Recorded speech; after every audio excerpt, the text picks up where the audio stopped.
What's going on? Yeah, is that audio working for you guys? Oh, you guys have no music? It's cranking for me. It's real quiet. What's stuttering? Who got the music wrong? We've not me. Now I get the not music me. wrong, even though I've had 3 weeks off. Congratulations, me. I'm here. I was here bopping around to it, and you guys couldn't hear anything. Oh, well. Anyway, we could hear welcome to the show, everyone. I just heard like a little smidgen. I'm like, oh, all right. Yeah, something went wrong there. We're very sorry, everybody. For those of you that are watching live, or those of you that watch later, we're really sorry. Justin is back, and clearly he's not ready. But it's been a bit of a running joke because every episode that I have run in Justin's absence, I have screwed up the audio in some way or another. And I know that a tradesperson doesn't blame their tools, but I'm blaming Justin. So Fair enough. Yeah, you're my tool. But look, everybody, this is the Camera Live podcast. It's the 28th of August, 2025. We're at episode 111. And joining us today is sports photography royalty. We're joined by Jeff Cable, who is the 2025 World Sports Photography Award-winning sports photographer who also shoots fine art, is part of Team USA's photography team. Is that the right way to put it, Jeff? Yeah, I mean, I'm the only independent photographer for Team USA. There you go. I've been for them since 2008. Yep. Couldn't say it better myself. Clearly, I couldn't. Welcome to the show, Jeff. It's awesome to have you on board. We've got a lot to unpack because you do a lot of stuff, and we certainly want to get to the heart of that. But I was going to start off with our usual routine, but just before we went live, Jeff dropped a bit of a bombshell. Justin, do you want to go over that? Yeah. Who did you say? So straight after this show, what do you have to do? Oh, yeah. So Steve Wozniak, who started Apple, actually got me started in digital photography, believe it or not. We didn't talk about that. We used to fly to Japan. And when digital cameras first came out, he would buy some, all in Japanese, and hand it to me and say, here's one for you, try to figure it out. And we tried to work on them together to figure them out because nothing was in English. And anyway, so Woz has been a friend of mine for a long time. And I just reached out. His 75th birthday was last week.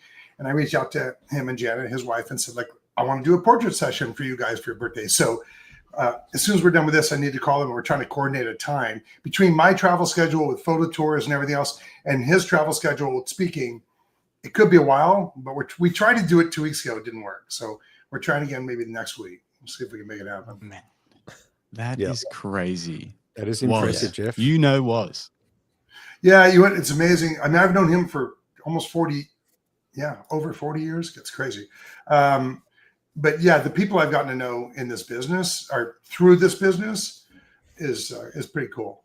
The people you get to rub shoulders with, pretty cool. Mm-hmm. Yeah. Well, we're going to find out everything we can about that from you today. But just before we do, can you just tell us in your own words, perhaps, who you are, what you shoot, what you're known for? What do I know? Oh, God. I'll be a short conversation. So I'm Jeff Cable. I'm a photographer. I get to do what I love. I'm living my dream, honestly, because I get paid to do what I like to do, which is pretty cool. I started way back, when I used to be in the technology world. So I was running marketing for companies, software and hardware companies, and actually worked for Woz for a little bit in about 20 years ago, like midway through our friendship. I went over and worked with him for a couple years. Anyway, so I was in tech world, but he, like I said, Steve kind of got me into the digital cameras and everything. I'm like, this is pretty cool. And, but I didn't know what I was doing. I was like your typical person in automatic mode.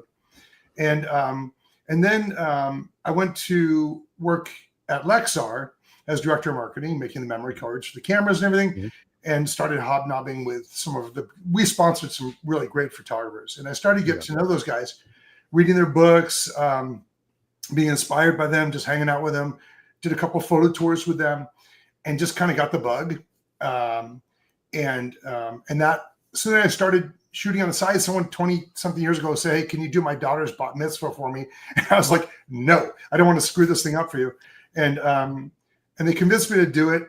I did it as a favor to them, and said, look, you can pay me if you like them. If you don't pay me, because I didn't know how to charge for this.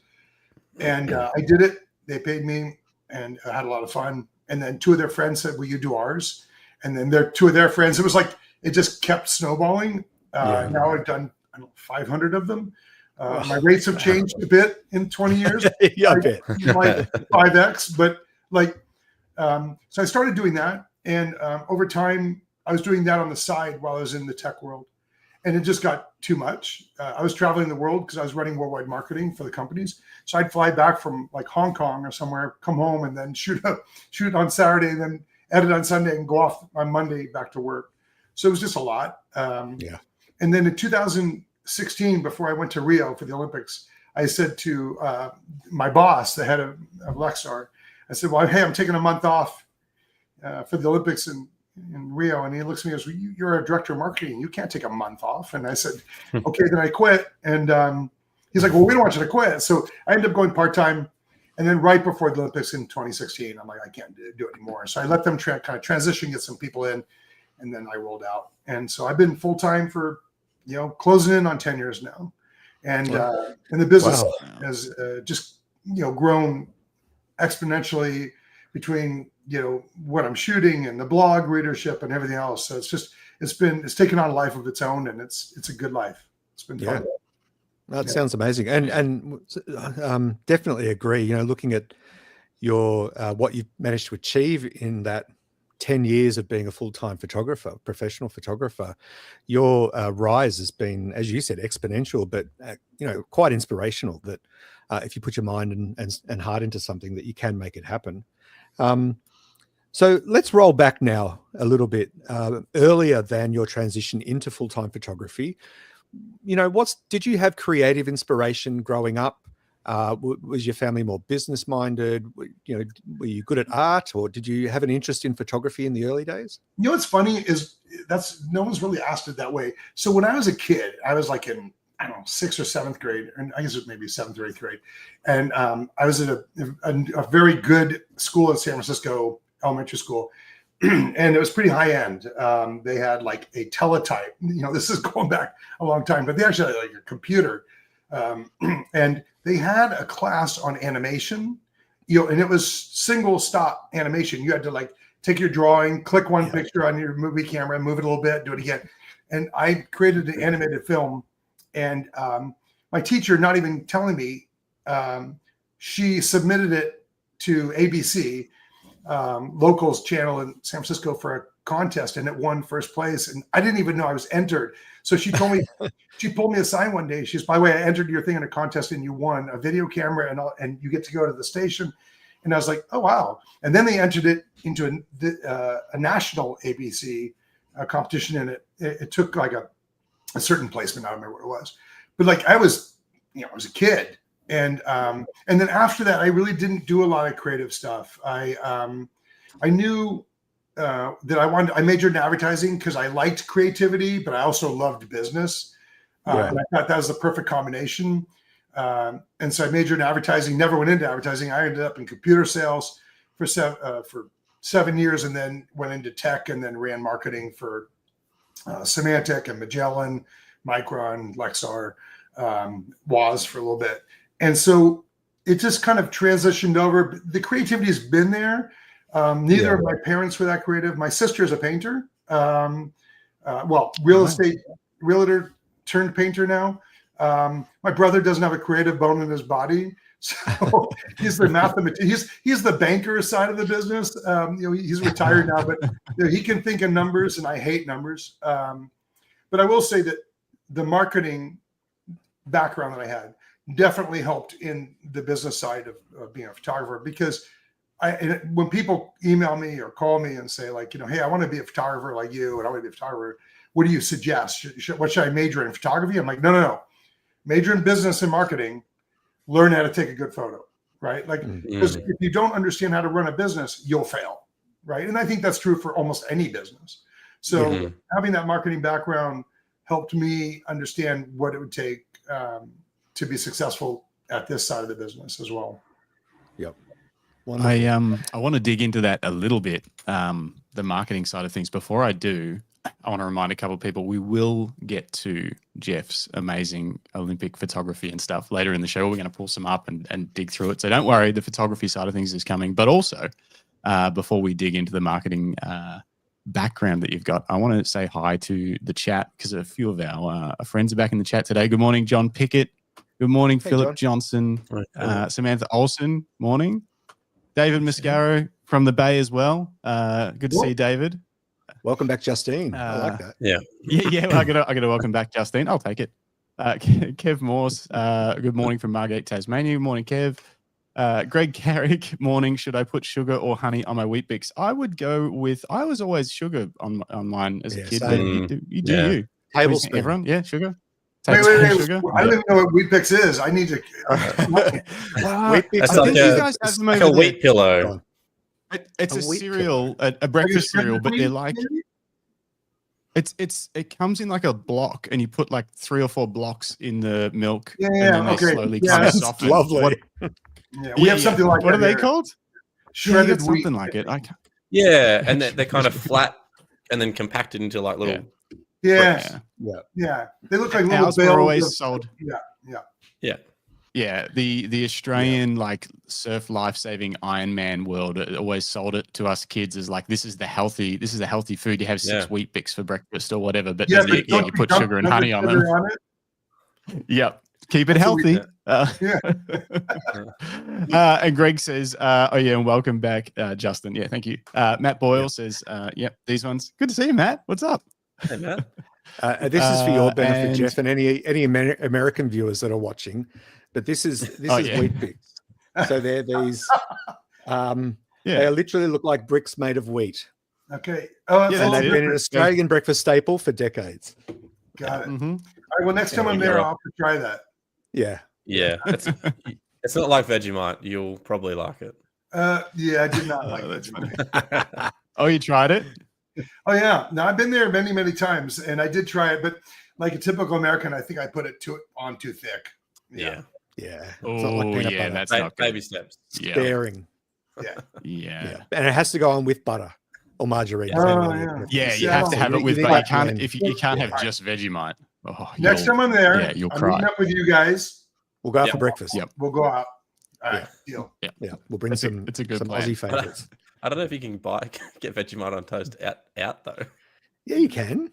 We'll have to go to cafe. Lots of cafes do it for kids. They do little toast in trendy soldiers. Melbourne cafes. You can, Jim. Yeah. I don't know what you have in the sticks. We're from there. You just got to we're from the country. We don't have. Greg, do you feel left out because we all have J names? Just curious. No, I didn't really notice that until you mentioned it, Jeff. But thanks. I don't feel that. Change your name now to Dreg. Okay, now so I had a question written down here from when I was doing a little bit of research on you, Jeff, about marketing, and I wanted to know: can you think of any specific things that you carried over from your life as a sort of a top level marketing tech world person into the photography world? Any lessons or any things that core truths about marketing that still hold true now, no matter what you're doing? I would say almost everything. I know it sounds too generic, but like literally, like how you treat people as a manager, right? How you treat customers. I prided myself on talking to every customer I could when I was in the corporate world. Even if they were ticked off, I like to call them personally and say, okay, why? What happened? What did we do wrong? And treating customers like a friend. And I do that. Like all of my clients are like friends to me, and I treat them that way. And I think, understanding just common sense of business. Like, I mean, I'm lucky because people say I have such passion for what I do. But I get to do something that I truly love. And so it's easy for me to kind of take that. Okay, I have to do social media. Well, cool. I get to share a photo I just took. Or, when I do the blogs from the Olympics, I get to share what it's like to be there. Because most people see the coverage on TV. They see the sport, but they don't get to see what is it like to actually be there. And what are the challenges that we deal with. So I kind of take and I know people like behind the scenes stuff, right? And so and I listen to what people respond back with. When people write to me and say, hey, can you tell us more about what it was like to be here? Or I see that you're at this venue. Is it really as bad or good as they say it is? And so, like, I think everything I learned over 25 or 30 years in the world of technology I've brought that to this business. And not in like this really conscious way. I think it just in just the way that I want. It's interesting when you run your own business, because in the corporate world, you have to deal with the shareholders or the CEO or the president or VP or your boss. And so you have to kind of do things their way. And it's great to run your own business in some respects, because you can do exactly what you want to do. You know, I had a rock band here in the Bay Area that's putting out a new album, and they contacted me and I said, normally I don't have time to do that, but I thought that'd be really fun. I think I'll do it. And they're like, really? You'll do it? Because I mean, I've shot for some really big bands, and they're like, you'll never do our small band. I'm like, yeah, let's do it. And so I can just like, because it sounded like fun. And I just talked to them like an hour ago.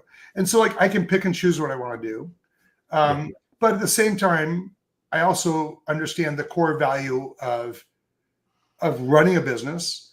And I know how hard it is to stay true, like to your brand, and to run it and try to exceed expectations in every case. Like when I shoot an event for someone. So this weekend, I shot Thursday, Friday, Saturday, a bar mitzvah, Sunday, a wedding. Monday, I did another event, all back to back. Came home on Monday afternoon. I got home. I had 8,000 or 9,000 images. I went through all of those by midnight that night. Had all galleries posted for my client and all the clients, and they were like freaking out. Like, how did you do that? Including edits and stuff for them. For me, I don't want just people to be happy. I want people to be like, holy crap, you got to use this guy. And I haven't advertised in 12, 13 years. I don't know what it's been, because I don't need to. Like the word of mouth in the Bay Area is, if you want to be a photographer, use this guy. And so again, I think all of that marketing background is, and I think about it all the time. Like when I'm shooting, don't walk around like you look like you're bored. And I see this with other photographers. They're like, and it's like, no, walk around and be excited that you're capturing this amazing event for this family. Or the Olympics, you know, a lot of guys walk around the Olympics and they hate it, right? Because if they shoot for an agency, they're used to shooting for an agency, and they're used to shooting sports, except now they're being shipped off to a foreign country, and they have to, no sleep. You're in a crappy hotel. You're working, 16-hour days with crazy deadlines. So to them, it's like it's a chore to be there. And I'm like, no. Like I look at it, even though I'm about to do my 9th one, I look at it like, God, how lucky are we to be here watching the Olympics. So it's a mindset, I think, and I brought that mindset from that world to this world. It's so true that you say that. So Jim and I, we shot weddings together for basically 10 years, and we would get very regularly the parents of the bride or the groom coming up to us at maybe like 9 o'clock at night, that kind of time, and they would come up to us and they'd just say, wow, you guys have just done such an amazing job. You just done, and we're like, you haven't seen any photos yet, but it was the way that we carried ourselves through the day and the work that they could see we were working. We weren't drifting around, wasting time, resting. Which is really funny because, like you said, they do this to me too all the time, and I'm like, you don't even know if I'm in focus, right? Yeah, exactly. Yep, I have no idea. But this is really important too. Because, and I tell this to all the photographers, I don't get hired. I mean, I get hired because I'm a good photographer, but there's great photographers out there. But it is how you carry yourself, and it's how you make people feel when you insert yourself into their family, if it's a wedding, and you have fun with them, and you turn the camera around, look how good you look.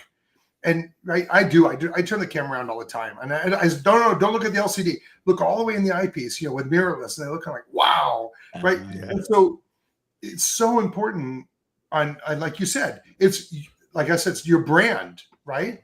And so you want people to say, that guy's a great guy and amazing to work with and fun. Oh, and he takes great photos. That's how you run a photo business. And I taught my son's now a photographer. He and his wife do photo and video. Really? And I remember when he was 13 or 14, and he was doing video with a video camera at one of the events. I was shooting a bar mitzvah or something, and he was like, "I'm done," and he sat in the corner like, typical teenage bored. And I'm like, no, get up, the smile on your face. I don't even care if you're shooting or not. Pretend like you are. I want a smile on your face because you're representing my brand, and I don't want you looking like you're bored, right? And so, and we learned from that, and I think he carries that with him now, and I think that's important. Yeah, it's a good life. It's an important life lessons, and it's all about work ethic as well. How you, because you can be the best photographer in the world, but if you're a bastard to everybody, then no one's going to hire you. No one's going to recommend you. You're not going to attract an audience that could lead to potential clients and leads. It's just a fundamental truth. Well, I think it's true for almost people always say you work with who you want to work with, like who you like to work with. And I think it's interesting to me with other vendors too, right? Like you guys have shot weddings. Like if you're nice to the DJs, the coordinators, the florist, and you engage with them and make it fun, then they're going to recommend you to people too. Yeah, it's very true. Exactly. I tell you what you don't do. You don't watch, remember this, Jim? You don't watch the most amazing dessert table get laid out by someone that obviously had a lot of care. Like they'd handmade everything for this beautiful dessert spread that they were going to lay out cakes and everything. And they spent ages setting it all up. And before they even were able to then go and get the bride and groom and kind of present it to them as this finished piece of like artwork dessert table, the videographer snuck up and grabbed a cake off there and ate it. Oh yeah. Multiple, like little. I see this where I've seen vendors jump the line for food and get their dinner and stuff. And I'm like, and I have my clients will say to me, like, Jeff, did you eat? And I say, I eat when everybody else is done eating. Like, again, this is the thing. Like, you have to think about this as a photographer or whatever you're doing. What are you representing? What are you showing to those people? Right? Yeah. What are you showing to your client? And if you show that you're classy and you're thinking about them and it's about them and not you, that goes along. Again, it's the brand and it's really important. Yep. Yeah, most definitely. Yeah, that's great advice. Should we? I have a question here. Yeah. I have a question here from David Mascaro. Did you start with shooting Olympics in the film days, or did you miss that era completely? I'm really happy to say that I missed that. My first Olympics was 2008 in Beijing. And the cameras were not nearly as good as they are today. They weren't as fast. They didn't focus as fast. But man, I have such respect for any of the photographers that shot film, manual focus.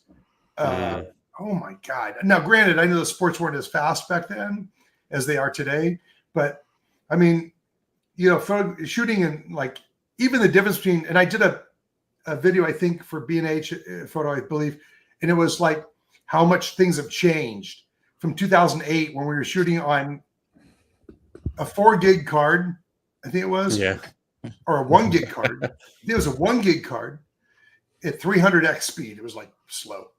And the cameras were, I think, 8 frames a second tops, maybe. Do you remember what cameras you were using for that first? I think it might have been, it was either a 1D Canon. And I think honestly, it might have even like my walk around camera might have been like a 40D. Like it was like nothing like today, but you look at like Paris, I'm shooting the R1s at 40 frames a second with pre-capture, with focus that's just crazy off the charts, ridiculously fast. I watched your video last night where you were talking about the gear. It was a presentation you gave, and you were talking about the Canon gear that you shoot with, and you were showing how amazing the R1 was in terms of focus and the burst. And you were showing, and you would sort of you were hitting the arrow button, and it was showing every little stage in Simone's routine as she landed. And it was like watching a slightly slowed down video. It was phenomenal how much. When I first remember when I told you I did when I was a kid and I did those animations, it was Super 8. That was the film chemistry. That was 8 frames a second, right? Yeah. So what I showed on that video, I believe, was probably 30 frames a second. So if I had put that together as a video, like you saw me go like this because I'm in photo mechanic, there's a lag there. but yes, you could totally make that a full video on those frames. Yeah. And it is incredible. But how the focus locked in on her, gymnastics is hard to shoot because they're going up, down, from you, toward you, flipping, spinning, where you don't have their face in view for, a fraction of a second, then back. And in the past, trying to keep a focal point on their face as they're doing all this was damn near impossible. And with mirrorless now, and the R1 that would just lock in on the eyes, my take rate was just crazy good compared to the past. So the technology definitely helps. And again, I use that in everyday photography, right? If I'm doing a portrait session, I don't have to worry about focusing on the eyes. In the old days, I had to move the focal point, get it on the right spot, get it on the right. You guys know. Yeah. And now you just go eye detection, and the R1 has my pupil detection. So if I have a group shot, I'll look at the bride on Sunday, and it goes right to the bride and focuses. I'm like, this is that's pretty phenomenal. It is pretty cool. Yeah. So you're using the gosh, it's hard. The terms are so similar, but I detect auto. So hang on, which one do they use for which? But the one that tracks your eye with your eye. You're using that. Yeah, tracks your eye. Yes. Yeah, and it's pretty cool. And you use that for regular work? I do. It used to be in the old days, you had a group shot and you had 10 people. And you'd go to focus, and even with mirrorless, it's cool because it would lock in on, but it might lock in on the wrong face, and then you have to try to joystick it over or whatever. And with the R1 and the R5 II, it has my tracking, so it looks at whoever. It's so cool because I turn off all the targets and all that. I don't want any of that in my frame. But whoever I'm looking at, the focal point goes to and locks in on. And this actually worked in. I just did a photo tour in Galapagos, and whichever animal I was looking at, it was locking in on.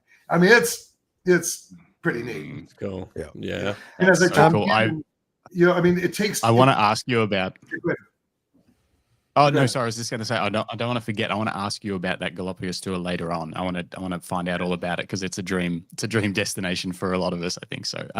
But that's I can. So John Pickett's just said it's eye control. Yeah, I always get the terminology mixed up. Right, but eye control. I use it a bit because I shoot with R3 and R5 Mark II is like my kit, and I use it a little bit. I've got it set up on my OK button actually in the center of the wheel, toggles between eye control on and eye control off because I don't want it on all the time. But I just haven't ended. It hasn't become my default, I don't know if I should just commit to using it or well, I did not use it on the R3. I found that it was too. First of all, I think on the R3 you couldn't turn off that little target that's moving around when your eye's moving. You can make it smaller. On the R1, you could just say don't even show it. But the R1, the eyepiece on the R1 is massive. So that viewfinder is so good. But like this piece is massive, right? Yeah. And the hardware, so both the hardware and the software is so much better on the R1 that on the R3 I tried it. It's funny, I talked to all the engineers because the first time I used it was in Tokyo at the Olympics. So Japan, that's where Canon is. So all the Japanese were calling me in like every day, like, how'd it work? I go, no, I turned it off. I'm like, what do you mean? I was so excited about using it, but it doesn't work right. I don't like it. And it was too distracting. And I tried it for, a couple minutes and just thought, nope. With the R1, it was the exact opposite. I tried to go, oh my God, this is the way it should be. So it's a big difference between the R3 that you're using and the R1. Yeah, I got to play with the R1 a bit, and the R5 Mark II does a pretty decent job. But I have a problem with acquiring new equipment, but I held off on the R1. And we've been teasing about the fact that he hasn't bought the R1 yet, and I think you've just almost sealed the deal for him, Jeff. Yeah, I'll tell you what, people ask me all the time, should they switch? And it's hard. Like if you're just an enthusiast, and it is a lot of money switching gear. I understand that. And so I tell people, look, it depends. Like as a professional, when these tools matter so much, I use this thing, 6 days in a row. And it's a moneymaker for me. It's like a tool, right? For any other person that's working. And so having the best tools does help. Does it make you the best photographer? No, it does not. Because everybody buys all this gear, right? It's all about how many lenses do you have, and how much money have you spent at your dealer lately. But it does help to have the right gear, but it doesn't make you the photographer. Yeah. No. And I You've would got to certainly understand argue, what gear you've got to. Yeah, I would argue that with my limited experience on the R1, though, it is limited, but the difference between the R1 and the R3 for all but the most demanding situations like shooting the Olympics, but for general, for say weddings or something like that, the difference between those cameras, the R1 does have a much nicer viewfinder and stuff, but you're going to get 99% of the results of the R1 with the R3 because it was quite a great camera as well. It's like it was so close, and then they just refined it and made it perfect. One of the things that drove me crazy about the R3 was that you had to write to a CF Express card and then slow it way down by writing to SD. I hated that. And so the R1 going to, but so for the Olympics, like that video that Greg was talking about with Simone Biles, where I'm firing off, hundreds and hundreds of raw files or thousands, like almost successfully, like just sequentially just going through. With an R3, you get to the point where the buffer would just stop because I always write to 2 cards, always. Yeah. And so with the R1, because it's going to 2 CF Express cards, I could do that. But you're not blasting out hundreds of shots per second or whatever if at a wedding. So again, there's some reality there. And even like so I shoot a lot of mountain biking. And just the nature of that sport is you're not shooting for long durations. They're coming past fast and then they're gone and then they're coming fast. It's not the same as like you say a full routine that you could potentially shoot continuously for a long time. Right. I guess it would be the same with something like I know you've shot diving before. Diving you need a great burst, but not for very long. And then then you got time for the buffer to clear. So I guess it's a bit sport dependent. Yeah, the weird thing about diving is, in the old days before mirrorless, I'd be sitting at Olympic diving and I'd be with 20 other photographers or 30 or 40 other photographers. And they come out and they come up to the diving board. They'd be very quiet. And then all of a sudden here's, right? 40 of everybody's like firing up. And then it'd be like, stop. Yeah. And then everybody would look in their camera and chimp and see, or look at the screen, see how they did. And then it'd be like, quiet again. Like, and now with mirrorless, like I remember shooting gymnastics in Paris and everybody was shooting mirrorless. So you didn't hear a lot. Right? You might hear a teeny bit or nothing. And one guy was shooting with an older Nikon and it was like, I'm looking at like, oh my God, that thing's loud. Yeah. You don't want to be the only one with no, he was the only one. A D5. Like a long shooter. That's crazy. So do you, this is a good question. So modern Olympics, are there any rules around how much noise the camera can make or anything in certain sports? Do you shoot on silent shutter? I try not to use silent because I like hearing the shutter. I'm an old school photographer who listens to the shutter. Like, you need that feedback. Crank up the ISO. I like to hear it. Tell me this. Even if it's artificial, I still like to hear it. Do you think Canon or one of the other brands, but mainly Canon because that's us, do you think they should implement more of a haptic rather than a sound so we can but I guess that would create some vibration, but just a slight feel? No, I just like it's quiet enough that I hear it that no one else hears it. Like if you're shooting inside of a church or temple or whatever, I can hear it, but most people can't hear it. That's just about right for me. I do like to hear the shutter. But there are times I'll shoot pure, digital or, without shutter and for mirrorless shooting, it's a little weird for me still, just to see like Canon shows a gray border around, right? Yeah. To tell you, like, okay, I'm shooting it. And I'm like, are you? Like that's so I actually prefer not to. If you use pre-capture in the Canon, which means it goes back half a second and gets what you didn't get, then it forces itself into pure mirrorless mode. And so that takes a little getting used to. Yeah. Right. Yeah. So it's fully silent when there's pre-capture enabled. Yeah, your question about different events. They do, there are certain events at the Olympics, I didn't answer that question, where they do say, hey, this one you have to shoot completely silent. I mean, like for instance, golf for PGA, they want silent because there was I remember a time where Tiger Woods going crazy because some guy right before his swing was like, and really loud. And so there's certain things like golf at the Olympics and certain things where they'll make us do that. But most of the stuff I'm shooting, there's a lot of crowd noise and things. The weirdest thing was during COVID, because when I shot Tokyo Olympics, there was no crowd, right? It was just, you could hear so much stuff that most people wouldn't want to hear. Because remember, when you're in a team sport, those guys are F-bombing at each other and stuff. And it was really weird to be poolside for water polo and hear some of the stuff that the goalie was yelling, like, I hope they're not catching that with those microphones. And I think what they did is they pumped in digital audience noise, I believe, is what they did for TV, because you didn't want to hear all that stuff. I loved it. I thought it was really cool because I got to hear a lot of the strategy that you normally don't even hear. So it's not quiet enough that it's an issue for me there. Okay. Yeah. Okay. That's very interesting.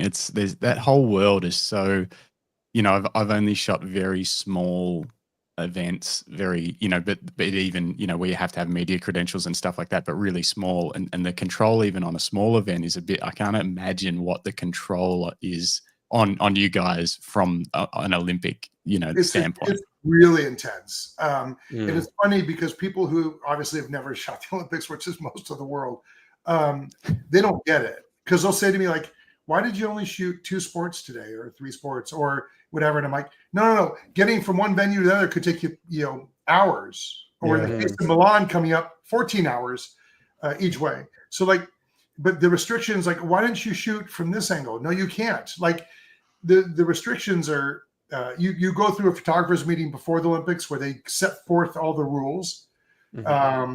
And then is that in person, or is that meeting in person, or is that like a Zoom meeting? It's in person. No, in person. Let's tell me this. So let's say Paris. Like when do you get there? Like how far before it starts do you get there, and then like how do these meetings unfold? Talk us through that part of it. Yeah. So typically I try to get there at least 2 or 3 days before opening ceremonies, because I'm trying to get time adjusted to wherever the heck I am. So I try to do that. In Paris, I ended up cutting it a little closer. I think I got there like 2 days before opening. So I got there just in time to hit that meeting. And you can imagine being jet lagged and doing that, sitting in a dark room for hours. But the thing is, I've done so many Olympics now, I could almost read memorize and read it back to them. But I know the rules most of the time. But I sit through that meeting because there are always things that you learn. Like now AI is a big topic, right? So what AI is allowed, can you use it? Can you remove digital noise using something like Topaz noise? That's kind of AI. Can you?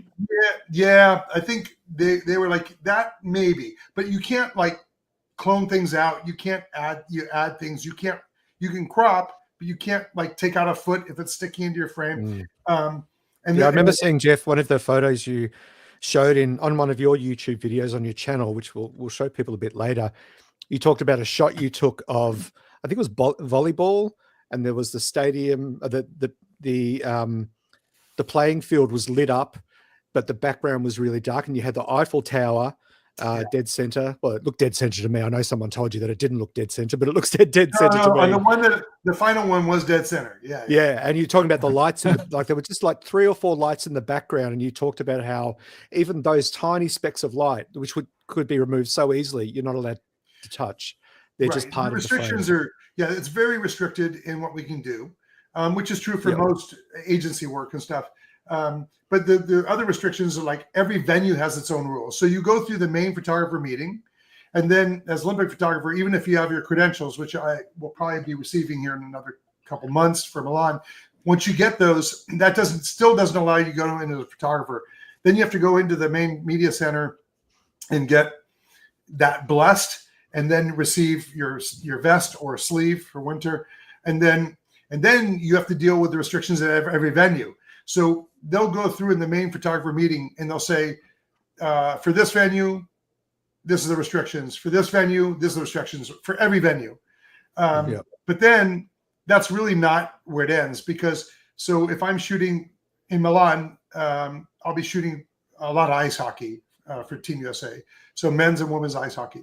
So I'll get there in advance. First thing I'll do is go to the main media center and get my credentials blessed and get all that stuff done. if you're using Pocket Wizards or stuff like that, you have to have the frequencies, custom frequencies approved, which we have. Get all that done. They put a holographic sticker on there, and then you move it on. You do all that, then you go to your venue. And so I'll go to the venue for ice hockey. There's actually 2 different venues about an hour apart in Milan. I'll go to each one. I have to find out each of the restrictions at each one of those. I'll look at the plexiglass. How clean is it? Are you going to switch it out at all? They always say they will, and they don't. But like, where are the shooting positions? Who's the venue manager? Have I worked with them before? There's a guy named Steve who's worked many of the last Olympics for ice hockey. If it's still Steve at the main arena, good. He knows me. I know him. I know what pisses him off and what doesn't. Yeah. So if I get there 2 hours early and I find the cleanest piece of plexiglass, because we're shooting through plexi, and I put a piece of tape with my business card there, and he's like, "Yeah, no," and they'll rip it off. Like, you can't do that. I know what I can get away with. If I want to put a camera up in the rafters, every venue has a different restriction. Like, you have to be here 3 hours before the event, go up, mount your camera remote, get all that done. That's it. Then you're done. And then after the game, if I have a remote, they'll do a rafter call, and you'll run up and go up there with whoever's approved to take you up there to go get your card out of the camera or whatever. Like, but this varies at every venue. And so it is a lot of times, if I'm shooting like in Paris, I went and I shot at the man-made river for kayaking, and I had never been there. So I got there, and the first thing I did is went to the media center there, and I talked to the photo manager or the assistant photo manager and said, okay, where are good ways to shoot? Where can I walk on this? Is there a restriction of TV cameras I need to be aware of? So there's a lot to deal with, a lot of stress that came with doing my first couple Olympics. Now that I've done so many, I kind of know the rules. I know that, kind of the cadence, and it makes life a lot easier. But that's not the only thing that's changed, is it, Jeff? So, you talked about in your on your YouTube channel, you talked about the change in demand for those final prints. In the early days with your first Olympics, the turnaround wasn't instant, but now you're pretty much getting those photos through instantly. Yeah. What have you done to sort of, I guess, adapt with those changes? How does that work for you now? Yeah, I think one of the hardest, and I think the most shocking thing to all of my followers on the blog and on social media is like when I talk about a 14-minute deadline. Because like when I shoot pictures, like even in Paris shooting for, let's say, water polo, the first water polo match, I accidentally shot it 40 frames a second with pre-capture turned on. That was a mistake because it was a 1 hour game and I ended up with 5,700 images. Well, if I have 15 minutes to go through 5,700 images and find the best ones and get them retouched, resized, and back to the States, it made it a little tough on me. But, I learned don't shoot with pre-capture unless it's like a penalty shot. So I would just kick it in for the penalty shot, kick it back off. Or don't shoot at 40 frames a second, 25 or 30 is fine. And so it was a learning curve there because I was shooting with prototype R1s at the time. Yeah. We went from 24 hours to 12-hour deadline to 2-hour deadline to 1 hour deadline to 14 minutes. And the reason like 14 minutes, when I'm in Milan, I'm shooting for USA Hockey. The time break between first and second period and second, third period is 15 minutes. So I have to get images back to the team so that they can post them on social media and say, hey, US is up over Canada 2-1, tune in and check it out. And so social media has really driven that immediacy. And I'm a one-man band. So I'm shooting. My laptop is on the ice with me right next to the glass. And the minute I shoot, I am, as soon as the period's over, the memory card's in the reader. I use ProGrade cards, which are like uber fast. This one's 3,400 megabytes per second. And I use the. Hold on, you don't use Lexar cards? You don't use Lexar? No, I don't. When I know it's crazy, but the guys that left, Lexar got sold to a company that I just didn't like the quality. And so ProGrade are the guys that used to run Lexar started ProGrade. And this reader, which is the USB 4.0 reader, this thing is just, first time I used it, I thought it didn't work because I shot like 500 images of diving, just practice. And I put the card in and I turned around for a second. I looked back and it was not lit up. And I thought, oh, damn, it's not working. No, it had already moved all 500 images to the Mac I was using. Wow. Yeah. And so I use, the fastest memory cards, the fastest camera, the fastest reader. I use the Apple now takes care of me. In every Olympics, I get the latest, the newest MacBook Pro, 8 terabyte SSD. So it's all tuned for speed. And I'll pre-create folder that says, USA hockey woman versus Czechoslovakia with the date. I've already got it pre-created. And then I also can either tag images in camera or mentally I know, I got a great shot of the goalie stopping that. So I'll go back and I'll look for those. But it's, and I always joke about that. A lot of Diet Coke, like a lot of stimulation here to keep me awake. But like it is, and it's a learned thing. Like I told you guys, I went through 9,000 images on Monday till midnight.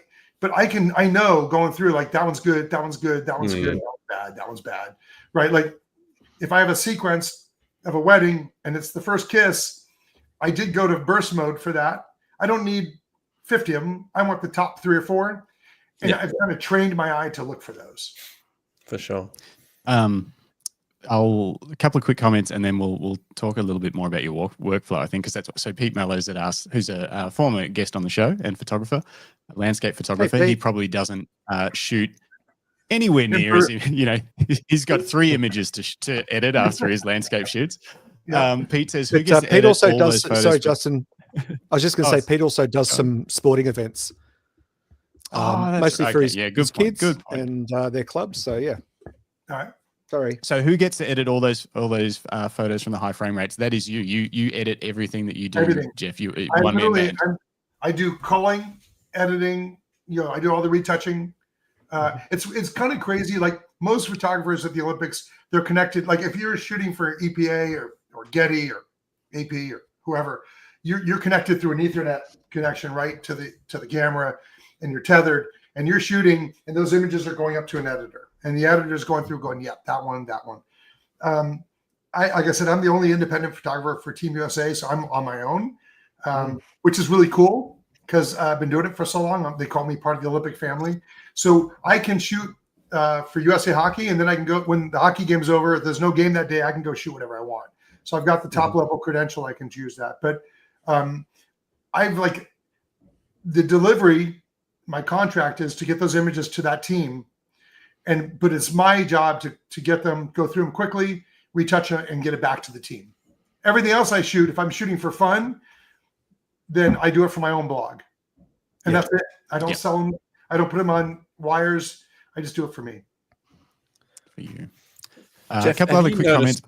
Brendan Waits. Oh, sorry, Jim. I'll just quickly whip through these and then you go. Brendan Waits, camera and photo in Ocean Grove. Great photography shop. Go there and buy all of your gear. Says, morning team, can't wait to watch this full interview back. Jeff is a legend. Almost worth closing the shop this morning and watching live. You should have just closed up. Don't worry about those customers wanting things. No, and thanks Tony for how important it is. Yeah, exactly. He's got to make the money. Tony, get off my digital lawn. Thanks for the $2.99. We'll split that evenly between the 4 of us, and profit. Thanks, Tony. Will be great. Good morning. And Pete Mello says gymnastics this weekend will be 50,000 shots, I assume. So yeah, you'll have to dig through it. And we'll ask him. Actually, that's way more than I would shoot. The entire Paris Olympics, I did 80,000.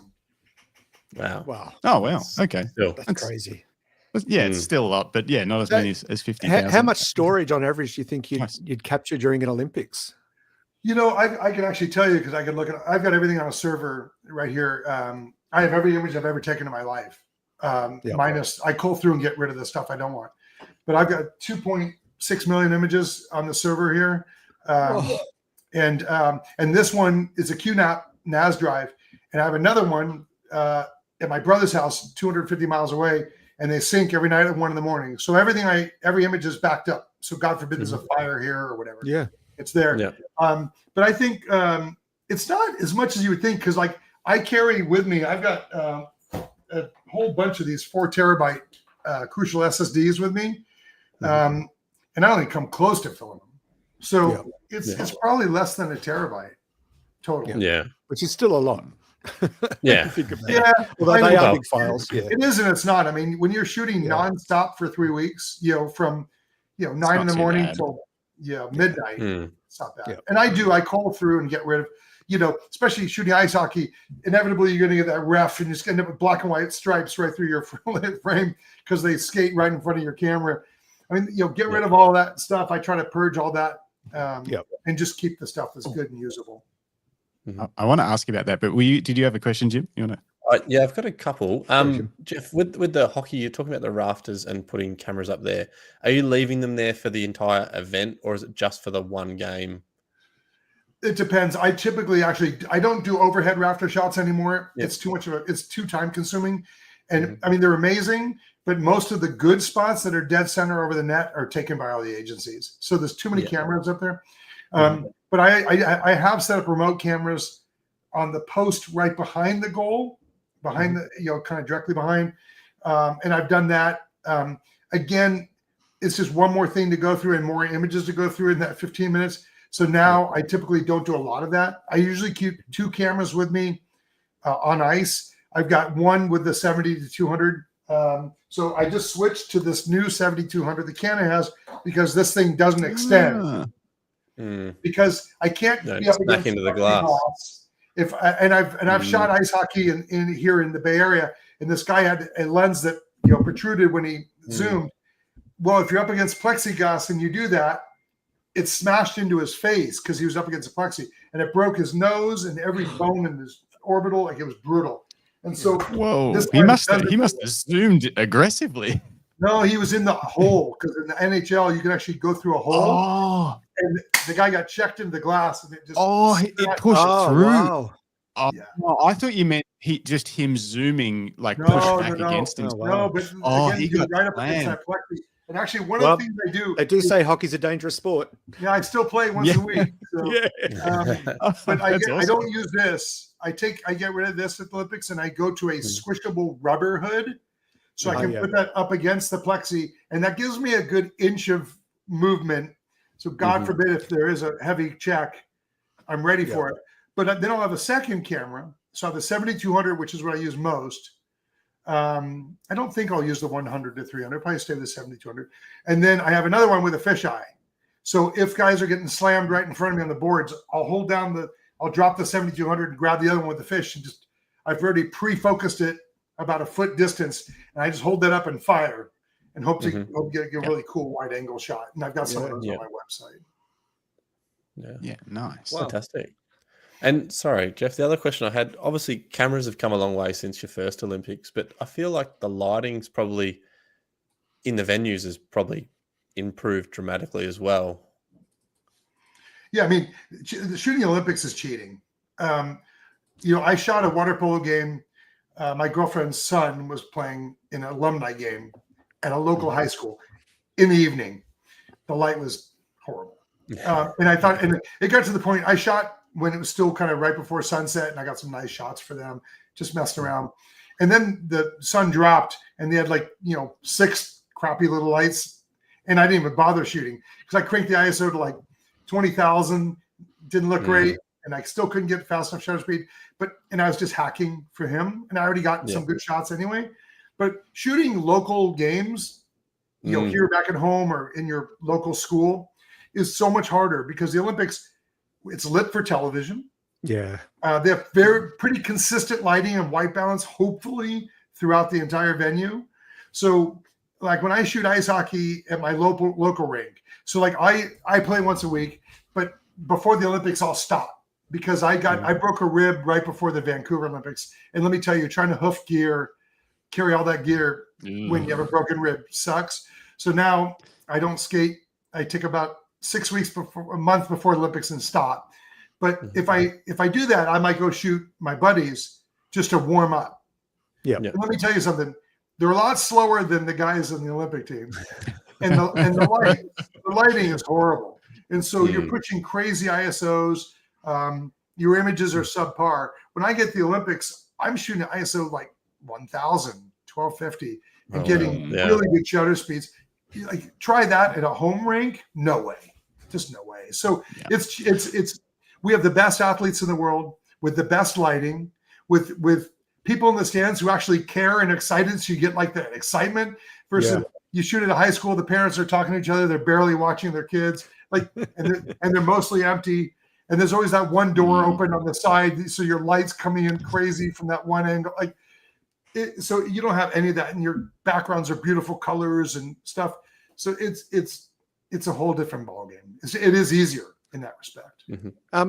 Jeff, talking about that sort of environment where you are, you're at the Olympics and you talk about that it's almost cheating because it's lit for television and you've got, amazing spectacles to actually capture and you've got the right gear to do it. I saw one of your photos where you'd actually pan the camera around to show the photography pit or area that's cordoned off. Talk to us about that kind of that huddle. Like, you often in some of the videos about you, I've watched your videos, sorry, you've talked about that competition, about how to get above the competition, how to stand out from the crowd. And I guess I'm curious for people that are wanting to elevate their game, but go to events and they feel outgunned. What advice do you have for them to sort of elevate and be different from the competition? No, that's a great question. Honestly, like when you're shooting in this environment, like the picture you've got there, I mean, there's a lot of people. That was before Simone went on the beam. And this was a good hour before she went on. So I knew to get there early. It was already pretty packed. I was very lucky, actually, because I got there. It was more packed than I thought it would be. And weirdly enough, and this is so strange to me, these guys I look up to because they do this all the time. They shoot sports and they're amazing. But a lot of them now follow my blog. And so weirdly enough, I show up to the Olympics and a lot of them are like, can I get a picture with you? Can I get a selfie? And it's like, wait, what? So I had like numerous people say, hey, you can come stand here. I'll make room for you, which is pretty incredible. But this is the competition. And when I say competition, I don't mean that like we all work together. And I think most of the time at the Olympics, we're all trying to help each other. Hey, am I in your shot? Are you shooting with a wide angle? I'll try to keep out of your shot. I'll move over here, or and so we there's a lot of camaraderie. There is once in a while a time where someone will be a jerk, or I guess maybe I will be. I try not to be, but you'll get the rogue person who hasn't slept in 4 days because they're going full bore and they just have no patience. But to me, and I think the advice I give to everybody is, and I get a lot of people who have never shot the Olympics and they're about to shoot their first one and they contact me like, okay, what's your advice? Push yourself, right? Compete against yourself, not the 2,200 other photographers that are there. What can I do differently to fill my cup? And so for me, I photographed Michael Phelps many times. I've photographed Simone Biles many times. How do I shoot that differently? And sometimes you can't. Like when she's on the beam, I'm not going to try motion panning it because I have a small window to get her. I want to get that at a fast frame rate and get whatever I can get. But if it's not Simone and maybe it's someone from a different country and I'm just warming up, maybe I'll try motion panning to fill my own cup or to show on the blog, hey, look at this cool shot I got. And so most of the stuff I do, other than the contractual stuff that I have to shoot for the team, when I'm out shooting other sports, or like in Milan, there's only 4 sports in Milan. There's ice hockey, figure skating, short track, and long track speed skating. Everything else is like a 10-hour drive. So I won't be able to cover a lot of other sports if that games. So I'm like, okay, maybe I'll go show behind the scenes. What's it like at a local pub, in Milan, where people don't have tickets to the Olympics and they want to watch it, whatever. So I'm going to try to find some other stuff to do. But like, okay, that's pushing myself. What can I do to get some other cool content just for me and to share on the blog? Or behind the scenes stuff, or and I've got some other contractual stuff for sponsors or other people, or even the team. I'm not just shooting sport. I'm shooting team photos, locker room photos, team parties, marketing stuff they might need. So there's a lot of other stuff, but like I'm trying to push myself to get something different because I'm so ADD that I don't want to shoot. I've shot a lot of ice hockey, and yes, it'll be great. I want to tell the story of what happened in that game. Better get that. But what else can I do to kind of push the camera or myself to kind of fill that creative bucket, if you will? And it's not competing against all the other photographers, although there is that. Like when you go to the press center, you want to be humbled as a photographer, walk through the press center because they show all the best images that are coming through from the agencies and from everything. And I sit there, I walk up, I'm like, oh my God, I suck. Like literally, like seriously, like there's some stuff you're like, oh my God, that's so incredible. Like, yeah. And it's humbling because you think you're a good photographer until you see that and you realize, you're just one of many. And so it's like for me, it's like, okay, I want to try, like I've had my picture on those screens a couple of times. It's like, wow, that's cool. But then it's the next one comes up. You're like, mine looks terrible compared to that one. Yeah. So yeah, it's competing with yourself, not competing with everybody else. And the great advice. Same thing we talked about before about trying to be a good person, maintain your brand with the client or with the vendors at a wedding or whatever it might be, a bar mitzvah, whatever. Do that at the Olympics. I try to treat every other photographer with respect and kindness. And, if I'm shooting somewhere and a guy held a spot for me and he's like, oh my God, I'm starving. I go, you held the spot for me. I'm going to go get you a burger. I'll be right back. Right. Like in Australia, we call that mateship. Yeah. And I think it's really important. Looking out for your mates. Yeah. Yeah. I mean, look, you're all exhausted. Let me tell you, the first couple of days of the Olympics, everybody's on that high. 2.5 weeks in, you've been pulling, 18-hour days, three weeks in a row almost, and you're fried. And you still got to, you got to keep that same mateship. I mean, it's really important, I think, to do that. Yeah. Yep. Oh, that gets me. Okay. So we were talking about, so what happened? You got there, looping back to what it's like to shoot the Olympics. You got there early. You went through the meetings, you do all the briefings, and you figure out what you're allowed to do, what you're not allowed to do, that kind of thing. And then now you're talking, so once you're in and you're shooting for what you do, which is specifically for Team USA, how many, on the average day, how many things are there where you're like, okay, this, I have to be here for this time to get this critical thing? And then how much of it is like what you were saying, where you're just kind of immersing yourself into whatever else it is you can find to photograph, and it's not critical, it's more for, I guess, for you. How much is of each? What's the average day like? It depends on the Olympics. Like Summer Olympics, I'm shooting as a primary team for USA Water Polo. Water polo games are 1 hour and 20 minutes, no breaks. So I'm there at the beginning. I shoot 1 hour, 20 minutes. Back to every venue has its own local press room. So I just walk down from the pool level into the local press room and go start retouching. That process, even though I've got 15 minutes to get them some, I'm staying for sometimes another hour and a half to get them more, because I like to deliver 30, 40 images to them. Ice hockey, 3-hour game with breaks. So I'm editing on the ice level because I set at ice level. So literally my feet are on, the ice actually comes past the boards.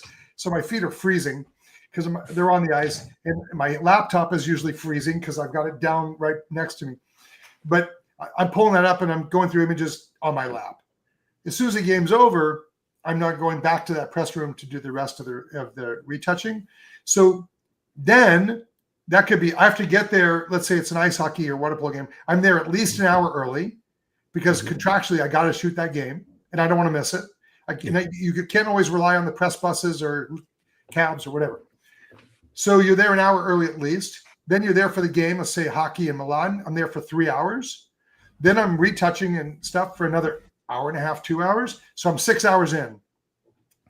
If it's a morning game, now I've got the evening and I can just look at my phone. We have a special app that we have for the press, and it shows me the schedule. And I can be like, that's how far am I from that? Now, Milan's different because at typical Olympics, I have tons of different sports to go capture. Milan's going to be really weird because so much of the sports are, a world away in Cortina. So I'm going to be very limited to what I can shoot. So I might look and say, okay, is there any figure skating tonight? Is there any speed skating tonight? Whatever. Or if the event is at night, I might try to shoot as much as I can in the morning, again, allowing myself enough time to get to the venue. It just depends. And sometimes you'll have an event dead center in the day.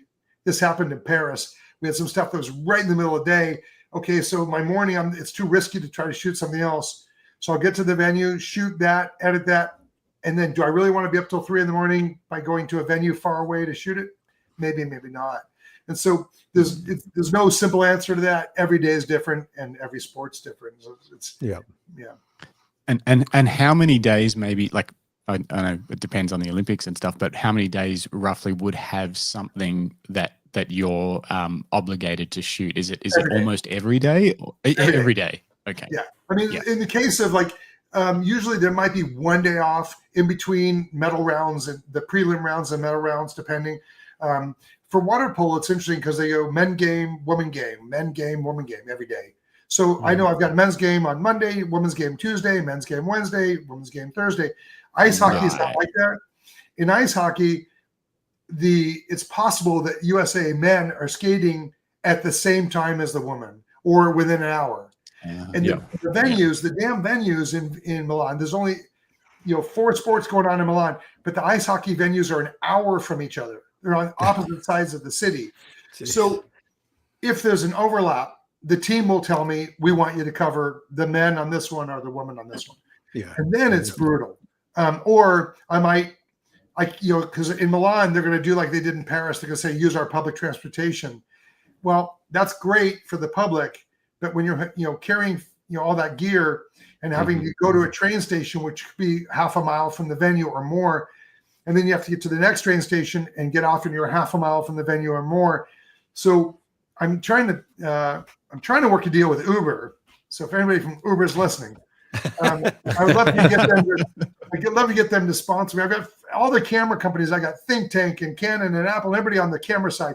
But I'd love to get someone to sponsor me so I could just hop in an Uber and bypass the train system and try to get from one to the other. Like it's daunting because you can't walk anywhere at the Olympics. You're just running all the time because even if you're 3 hours early, you're still stressed that something's going to go wrong.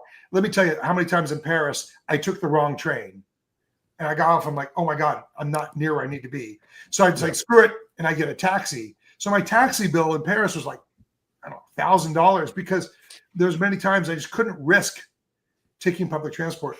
It's a very stressful environment. Yeah, I can imagine. Next question. Because it ties straight into that. Because I was like, well, if there was enough budget, you would just try and hire a local private driver to be your driver for the whole time. But obviously, there's not the budget for that.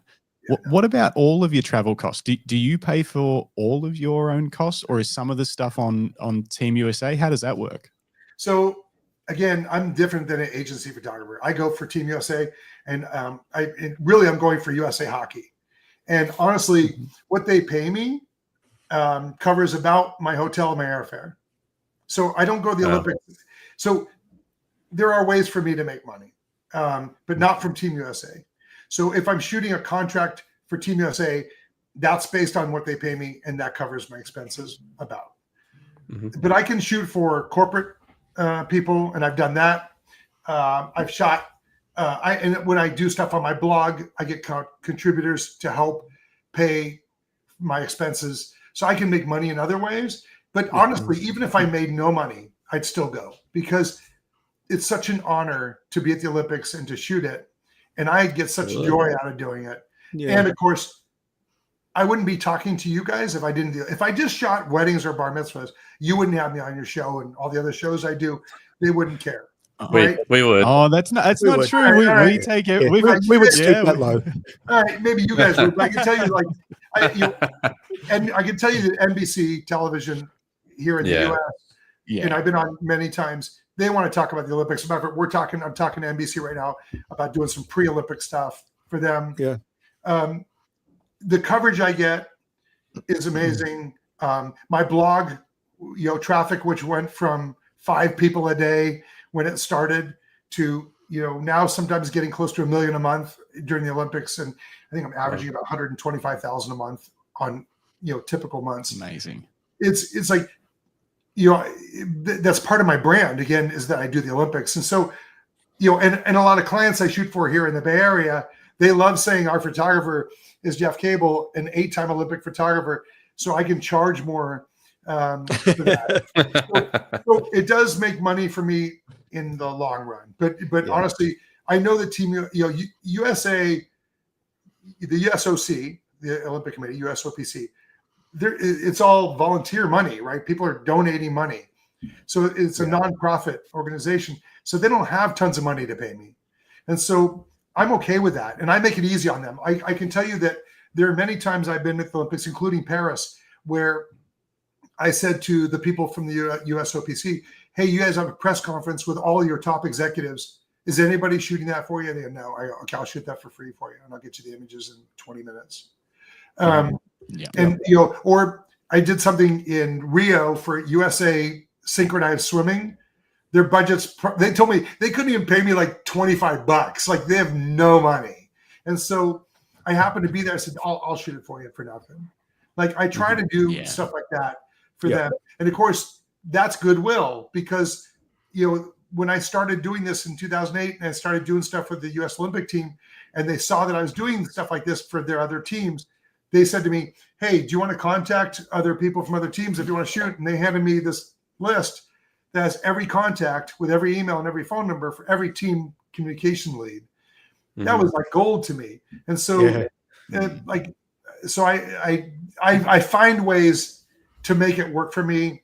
And it's funny, when I was talking to someone yesterday, I told them, it's great. I make a very good living doing what I'm doing, but I love the fact that I can do this more for the passion of doing it and for the experiences I get, whether it's going to Africa on safari 14 times, going to Galapagos, doing photo tours in Costa Rica and Peru and all these, China.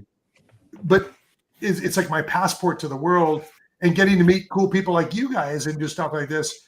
That's what the benefit is, really, more than the dollar. Yeah. And I think that's the difference between, running a big company and running a small company. It doesn't always have to make dollars. Like, the dollars don't always have to make sense, kind of thing. Yeah. Sometimes it's the experiences, the jobs.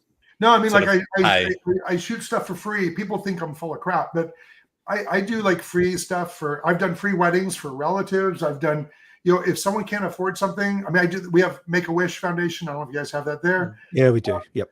I volunteer for them as much as I can. With my schedule the way it is tough. But and the local hospital does a prom every year for the kids that can't go to prom because a lot of cancer patients and they're immune suppressed. And they're showing up with IV poles and stuff. And people are like, "Oh God, you're such a good guy for doing it." And I'm like, "Are you kidding?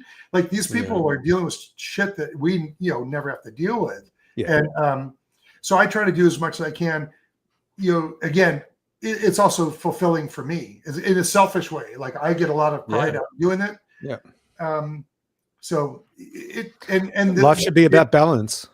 Yeah, it is. It is a lot about balance. And honestly, the fulfillment I get when I shoot the Olympics and I get feedback, when someone, like one of your people just said, I'm a legend. No, I'm not a legend. I mean, me. But when people like that say that, it's pretty, it makes you feel good that actually people look up to you. Because I don't see I called someone today who wants to go to Galapagos. They just booked 2 tickets for 2 seats on my photo tour for 2027. And I called her, and she couldn't believe I was calling her. And I'm like, why? And she's like, well, you're calling me? And I'm like, I'm just a person. Like, it's just me. But it's funny because when people read the blog, they just think that I'm separate from that. I'm not. It's just me. So, I've got a question about, I'd like to talk a little bit about your photography tours, but just before we jump to that, Jeff, I just want to remind everyone that's watching or listening, whether it be live with us now or down the track on YouTube, please give this episode a like. It helps us out a bunch. It lets other people know that we exist and we can deliver more content like this to more people. But also just want to recognize that our sponsor today, apart from Tony with his $2.99, our sponsor today is Lucky Straps. Head to luckystraps.com if you're looking for a premium, handmade, Aussie-made leather camera strap. Head to luckystraps.com and check it out. And look, if you want a cheeky discount, use code Greg, Jim, or Justin at the checkout. I'll leave that up to you as to which one you use. I'm being equitable. Yeah. But obviously, vote with your discounts. Who do you like the most? Yeah, do that. But no, that's terrible for my ego. But yeah, so Jeff, back to you. I want to ask you a question about. I want to talk more about your workshops your tours that you run. But, you've been all over the globe with the Olympics. You've been to some of the world's biggest cities at a time when there's just so much going on. There's a lot of dynamic energy.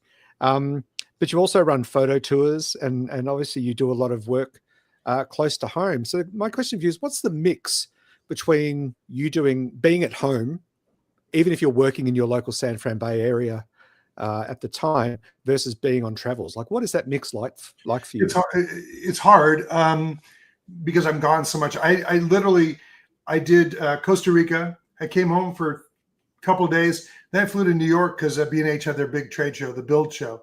Did that. Flew home for another 3 days. Then I flew down to Peru, did a photo tour in Peru, and did Machu Picchu and Cusco and all that. And then we went down to the Amazon. It's just Machu Picchu. All that stuff. And then we flew. I flew from there to Ecuador, and met another group for a photo tour for Galapagos. Got home. I think in 7 weeks I was home for 5 days or 4 days or something. It was crazy because even when I was home, I wasn't here. I was either somewhere else or whatever. And so it's tough sometimes, but it's really fun because I get to meet, like I'm doing a photo tour a week from tomorrow in Alaska, small boat. We're living on the boat, kind of like we did in Galapagos. And we get to take Zodiacs out and go photograph the glaciers and bears and stuff. It'll be really fun. Mm-hmm. And then I come back for 3 weeks and then actually a week. And then I go to Boston for a personal thing, come back and then go down to Costa Rica for a month doing back-to-back photo tours. I do a lot of stuff in the rainforest in Costa Rica. And so it's fun though. I get to meet 12 new people at every tour, give or take, depending on where the tour is. I get to share my passion with them. And I love taking people who are, I take everybody from the novice who's never held a big camera before to pros, but to see them get really great shots that they love is really fun. And I love traveling. So I get to, like you were joking about Machu Picchu. Most people go there once in their lifetime. They're like, wow, I'm at Machu Picchu. Mm-hmm. Well, I just went for the second time in 2 years. And I'm going back in 2027 for the third time. And, I've done 14 safaris in Africa. This would be my 16th and 17th photo tours in the rainforest of Costa Rica. And so I've done, Laos, Vietnam, Cambodia, Japan, Scotland, Ireland. The weird thing is I've done almost nothing. I've done San Francisco and I have a photo tour, a short one, 3-day one coming up in next year. But so I do a little local one there, but most of the stuff is overseas. Yeah. And again, the Olympics is again, doesn't pay well, but because of the following I have, with hundreds of thousands of people following the blog and social media, a lot of those people, like this woman I talked to who booked for Galapagos, said, "Oh, I've been following you." I said, "How did you find me?" She goes, "Oh, I've been following you for," which I think she said, 2 Olympic circuits. So like she's going for the 3rd for Milan. And so I find people that way, but it's really fun because I love doing it. Like people think I'm full of crap when I'm shooting. I've been to Costa Rica all those times. And when I get a new shot of a howler monkey, like with his mouth open, I love it. So it's cool to share that with people. It's fun. And at what point in your career did the idea of the photo tour, what sort of planted that seed for you? Well, I saw other people doing it when I was at Lexar running marketing there. We sponsored photographers who were doing it. And one time this guy called me up and he goes, "Hey, can we get some loaner cards and readers?" And I said, "God, someday I'd love to do one of those." And he goes, "I'd love to have you." And he goes, "Where would you like to go?" And I go, "Africa." And I thought he'd be like, "Yeah, that's great. How about, Sedona or something close to home?" And he's like, "Yeah, let's do it." And so, and I started explaining like who I was. He goes, no, I know who you are. And I was like, "Oh, and this was, 15 years ago." And so, anyway, so I did it with him and I thought that was really fun. And so I said, and like, it's kind of cheating to get paid to go to Africa, right? Like, so I did a couple more and then this resort in Costa Rica contacted me, about that time and said, "Hey, you should come down here and teach." And I blew them off for like a couple of years. Like, I don't know who those guys are. And then I had a trip that got canceled. So I contacted him and said, "Okay, I'll come down." And so my ex-wife and my daughter and I went down there and looked at it. I'm like, "Oh, this is cool." So back then it was like this little homey resort, like rustic. Well, now it's a 5-star Hilton Curio like resort, which is really cool. And we go down there and we stay in one place the whole time, and we just do day trips out to do the dolphins, to do the howler monkeys, to do, sloths and stuff. And then we do a day of macro with the red-eyed tree frogs and stuff. And so, but it's day trips. So we're in one place the whole time, which is really nice. And I've done it like so many times. I know all the best locations and the right times of day to go and all that. And honestly, the resort is so amazing. You can be in the pool swimming, and you'll have howler monkeys and spider monkeys going right by. There'll be a sloth in the tree over here, a toucan, a macaw flying by. It's like, you don't even have to leave the property. You can just shoot there. And so I just have a lot of fun there. And so it just kind of grew. And then I thought, okay, well, I've done Costa Rica so many times, and all the people who have gone to Costa Rica with me, which is hundreds of people, said to me, where else do you go? And so I thought, well, where else do I want to go?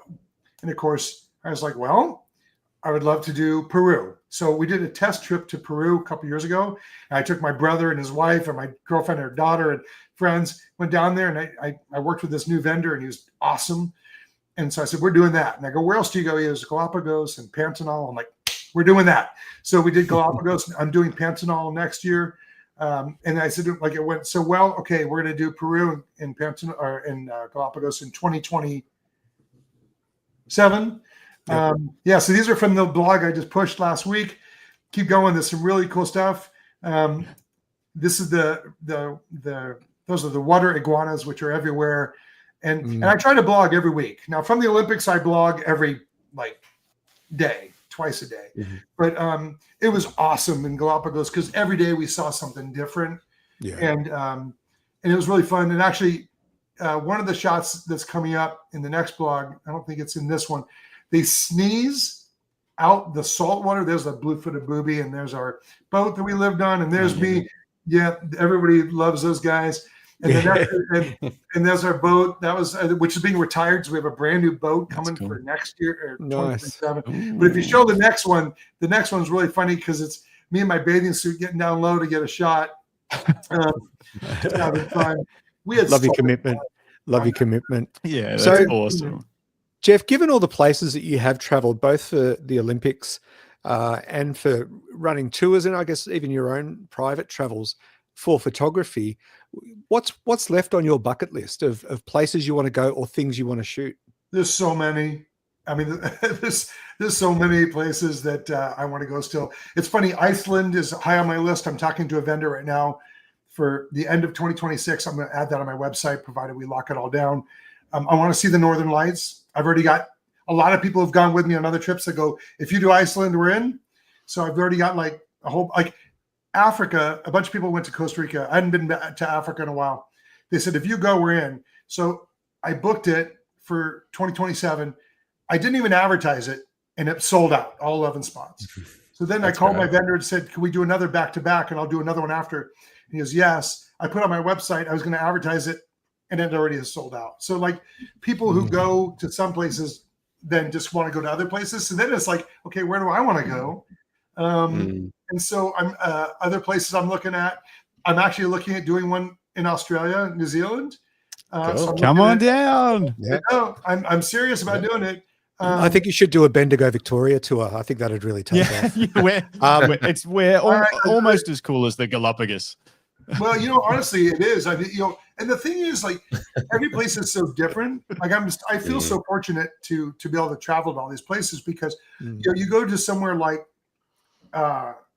Vietnam or Cambodia, and you get those weathered faces and the market, and it's so cool. Vietnam. And then you go to Peru, and you get the really short people that are darker, like skin, and in their market, which is very different than the markets in Asia. But then you go to Galapagos, and now you're shooting the blue-footed boobies and the tortoises and sea lions and all the cool stuff that they have there. Then you go to Africa, and you're doing lions and leopards and cheetah and then you go to the rainforest, and you have that. Like, to me, because I'm so ADD, I love the variety of life, and so there's so many places I've not been. That are high on my list. I did one photo tour in Sydney during Vivid, when they project all the cool colors on the Opera House. Yeah. That was fun. I wouldn't mind doing that again. The guy I worked with was not the right vendor. unfortunately. So I got to find the right partner to partner up with for Australia and New Zealand. I'm trying to find that. But like, you probably work with more. I'm guessing more travel, like larger companies or something like that work. No, but if you're looking for if you're looking for a photographer that can run a tour, that can help. So there's a night sky photographer who's teamed up with a photographer who's a commercial pilot, and the commercial pilot, his name's Levin Barrett, and he's become the hospitality logistics side of these photo tours. He just loves organizing. He is, and we'll send you his details. So he's been doing ones in New Zealand. He's from Australia, but he is a all of the reviews that we've heard about these tours is that they're just perfectly executed. I want and he's teamed up with it. I want the smaller vendors, because here's what happens. If you work with the big vendors, they're so expensive. Like I just talked to a company about doing a tour in Australia, and she gave me pricing with, this is without me adding my little cut. And it was like $18,000 a person US. And I'm like, oh my God. Like what? Wow. I'm like, that's insane. I said, I can't say buy a house in Australia for that much. Yeah. Right. And I'm like, I take people to Africa on safari for far less than that. Right. Yeah. You can't say, oh, I'll take you to Australia for that kind of money. So I actually prefer to work with smaller vendors, but trustworthy people I can rely on. And honestly, like the guy I work with in South America, Dan, he's become a good friend. I totally trust him. He's a great logistics guy, because I like people like that for logistics, because I'm not a great logistics person. So I rely on them for that. And so, and again, I get to meet really cool people, and in really cool places. And I don't really have a favorite, I mean, every place is different. Like I love Costa Rica. It's one of my favorite places to shoot, but you go to Africa, that's life-changing. Being on safari and seeing elephants in the wild, and and wildcats on a hunt and doing a kill, whatever. I mean, that's really cool. And so, but again, it's like people always ask me, what's my favorite thing to shoot at the Olympics? I go, anything new, right? I've shot enough ice hockey. I do it contractually, and I like it because I love the sport. But I I won't be able to do this in Milan because I won't be able to get out to bobsled or whatever because it's too damn far. But like, I love it in a typical Olympics, and shooting breakdancing in Paris because I've never shot. I was gonna say, I heard you missed ray gun. You missed ray gun. You didn't get the shot of our biggest fail. I went for the evening session and missed ray gun. And it's funny because when you're at the Olympics, you know nothing. Like we go and we're working crazy hours, and we don't hear what you guys are hearing. So my phone's blowing up.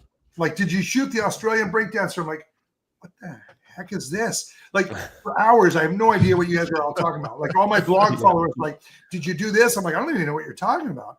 And like, then you find out later, oh, interesting. So we were just as embarrassed about that situation as everyone else on the planet. So, on behalf of all Australians, we apologise for one. We should not be allowed to breakdance. Yeah, but it was the good. It was 15 minutes of fame, right? Like they say, there's no well, good, it hasn't bad publicity. Like, what is that person doing now? I'll bet they're on your reality TV shows or God. They are not on reality. They've been on a show we call The Project on a TV channel here, and it's kind of like a shut down. It has shut down, but it's kind of a soft news channel. She went on that, and then that created controversy. Someone created a live stage musical to celebrate it. She sued them. She just pops up every now and then, just pulling these little asshole moves on people. So she's not our favorite daughter, that's for sure. Got it. I just want to say, as a photographer, Justin, I know you're playing with your focus because there it goes. Yeah. It's driving you crazy. Got it. And this is where you're a photographer. Like, I look at myself right now and go, I should have put lighting over here. I should have done that. I love the fact that you guys gel your background. And I'm like, but it was funny because I was watching you struggle with the focus just now. And I'm like, we're such photographers. Like, it's just drives that crazy, right? If we're always not adjusting something. Yeah. But Well, so Jeff, I'm not going to blame the gear. Oh yeah, yeah, exactly. So We've had 100. We didn't start with gels. Yeah, it's taken us a while. Actually, I wish my background looked like Jeff's. Mine's just too messy. If I don't turn these lights on, you can see what's on my shelves, and it's out of control. Whereas yours is all nicely organized, and you got that. I just got my new printer. So yeah, I just got my new Canon Pro 1100. I set it up yesterday after I got home from New Zealand. I'm so excited to start printing with it. But yeah, it's you got one too? yours is much bigger. Oh, you've got it. So, have you got an 1100 as well? Well, I've got the 1000, the predecessor. Yeah. I have two of those, and then I have the 4100 behind me, and it's really fun because I've got frames in my house that are 24, poster size, right? And if I get bored of a photo, I just reprint another one and throw it in the frame and throw it out. That's so cool. That's great. Yeah. Fun stuff. That's so good. Well, I'm excited. Yeah, I'm excited to play with this printer. I really like the setup. It's the easiest printer I've ever set up. Everything just worked. The connecting it to Wi-Fi and all that stuff, it all just worked. I was blown away. Normally, that's a 2-hour fight where I end up putting my foot through the printer. Yeah. When you're printing with it, the way that the vacuum pulls in the paper, like I used another company before.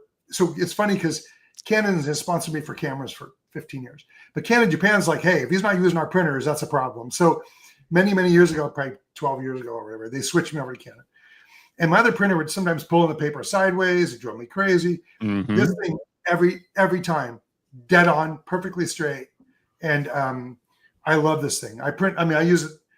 I just did a print job today for a client. I use it all the time. You'll love it. It's fantastic. Oh, I'm excited. So we won't name the other brand, but I assume it rhymes with Snepson. Or no? You know what? It does rhyme with that.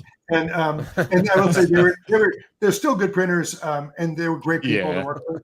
So it did. The only thing is it didn't have that vacuum pull. So we had a 3880, and it did a good job, but it just had its issues with alignment and sometimes getting confused about what paper size it was printing on and stuff like that. Like you'll never have glitchy. That with the phone. It's so freaking good.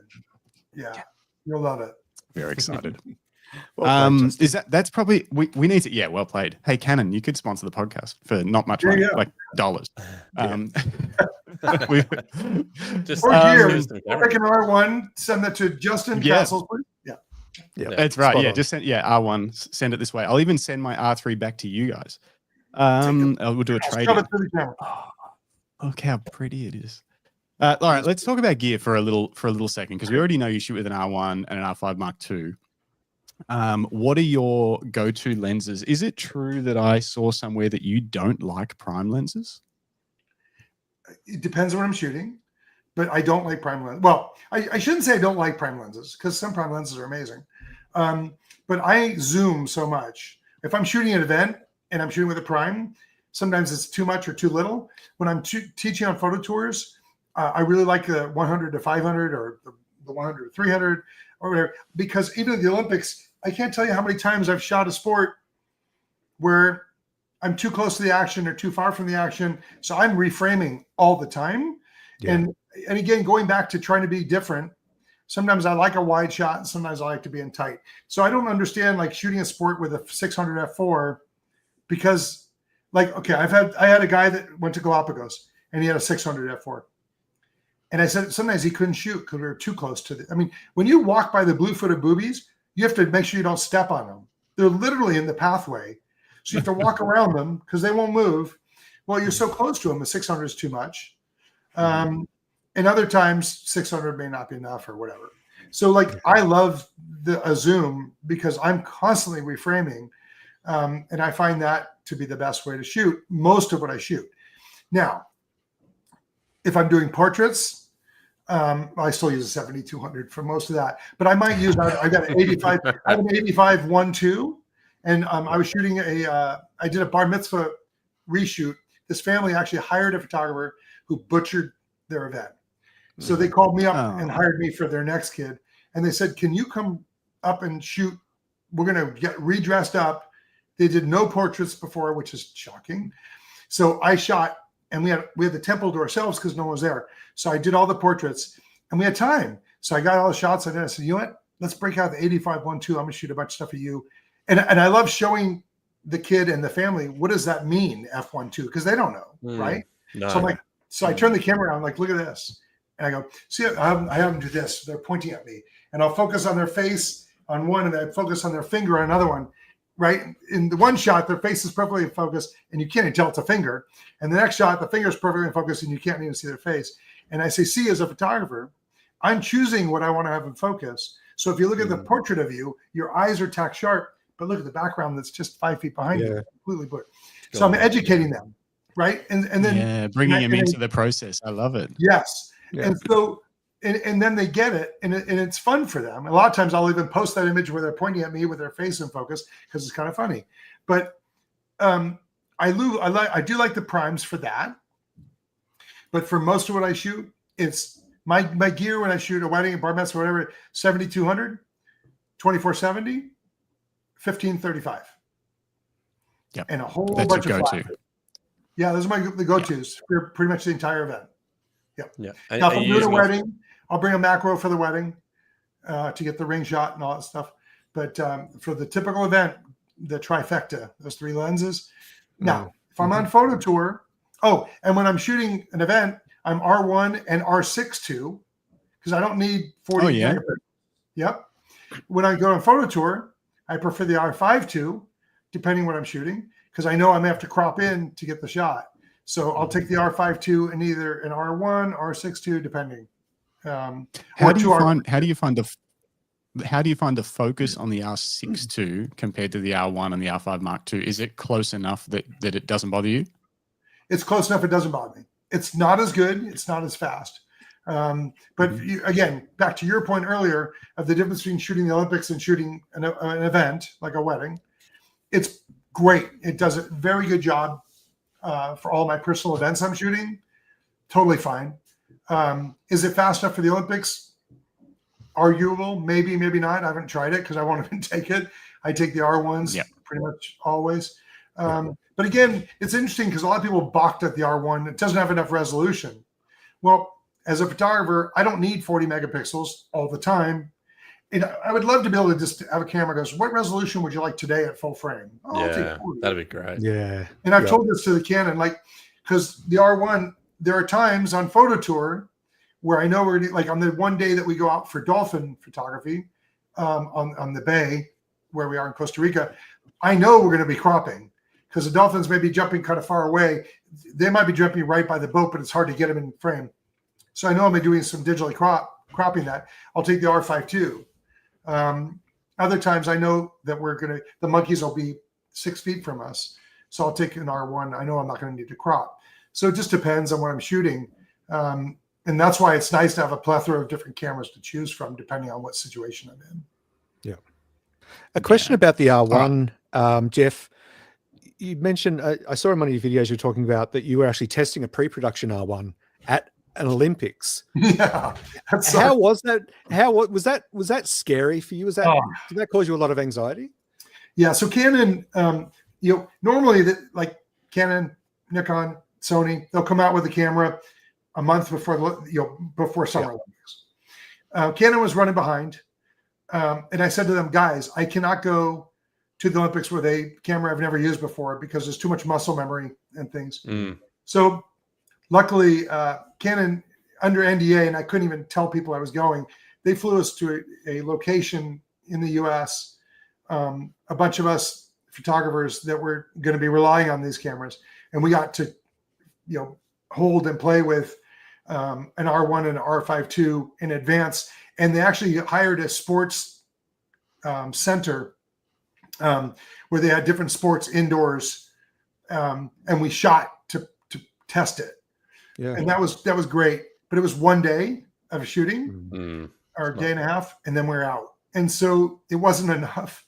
At least gave me some ideas of what I needed to do. Then I got a prototype. No, I did not get a prototype. I did before. With the R3, I got a prototype a couple weeks before the games. With the R1, I did not. So I showed up in Paris. And the other thing with prototypes is you can't ship them over international borders. So I had to go to Paris and pick them up because remember, it's not even a real product. So if it gets confiscated, you're toast. So I flew to Paris, Yeah, okay. and they had 3 R1 prototypes waiting for me, and R52s in Paris. But I'm trying to set this up. I can tell you that the first game I shot, where I told you I had the wrong settings, and I didn't shoot very well. I was kind of upset with myself, but I was trying to use a new camera, and I'm also in a new venue. I hadn't shot Olympic stuff in 2 years, actually 4 years, because I didn't go to Beijing because of COVID. So that was weird. And then you could only shoot JPEG, is that right? That sucked. Yeah, and I was just about to say that. And I had to shoot JPEG because I use Photoshop. I use Photo Mechanic for culling and Photoshop for retouching. And Photoshop wouldn't open a RAW file from the R1. About a week into the Olympics, Adobe changed the camera RAW and included the R52. So if I use the R52, I could actually shoot RAW. So halfway through the Olympics, I switched to shooting RAW. The R1, they never did. So that sucked, shooting JPEG, although the JPEG files were great. I prefer to shoot everything raw. But it was really hard to because I've always joked, and if you've watched any of my interviews over the last 10 years, I've always said, don't give me a prototype the day before the Olympics. That was yeah. And fair enough too. Yeah, it was not ideal. And I told Canon, I kept pleading with them, like, give me a prototype. In between when they flew me out to that location, we still had about 3 weeks or 4 weeks before the games. Can you give me a prototype to play with? And they said, we don't have any. And I was like, oh my God. And then you're shooting on firmware, testing it where they flew us out. We were shooting on different firmware.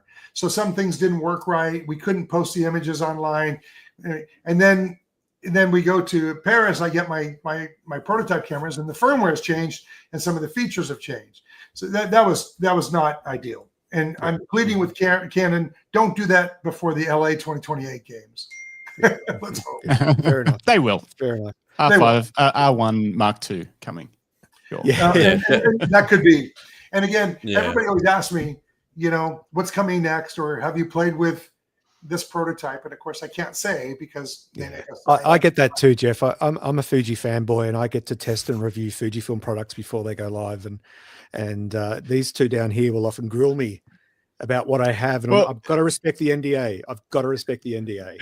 What's funny is the rumors with all the rumors and everything going on, like, we know what he's got. And he'll show us the locked Pelican case that they send him, and he's like, I can't tell you what's in this box. And we're like, I know what's in the box.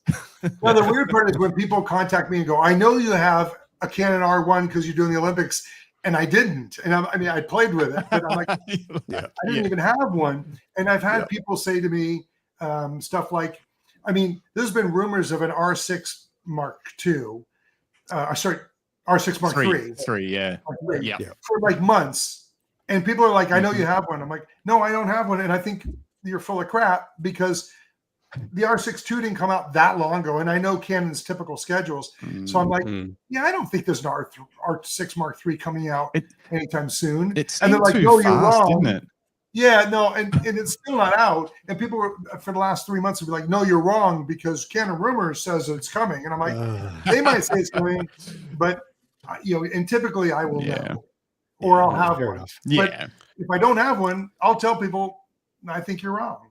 And then when I do have one, I have to just be like, I don't know what you're talking about. Jeff, I've got a question about the Olympics for you. You've been to, how many have you been to in total? You've been to 8. six Olympics. No, 8, 9 coming up. Oh, wow. Okay. Amazing. 8 Olympics.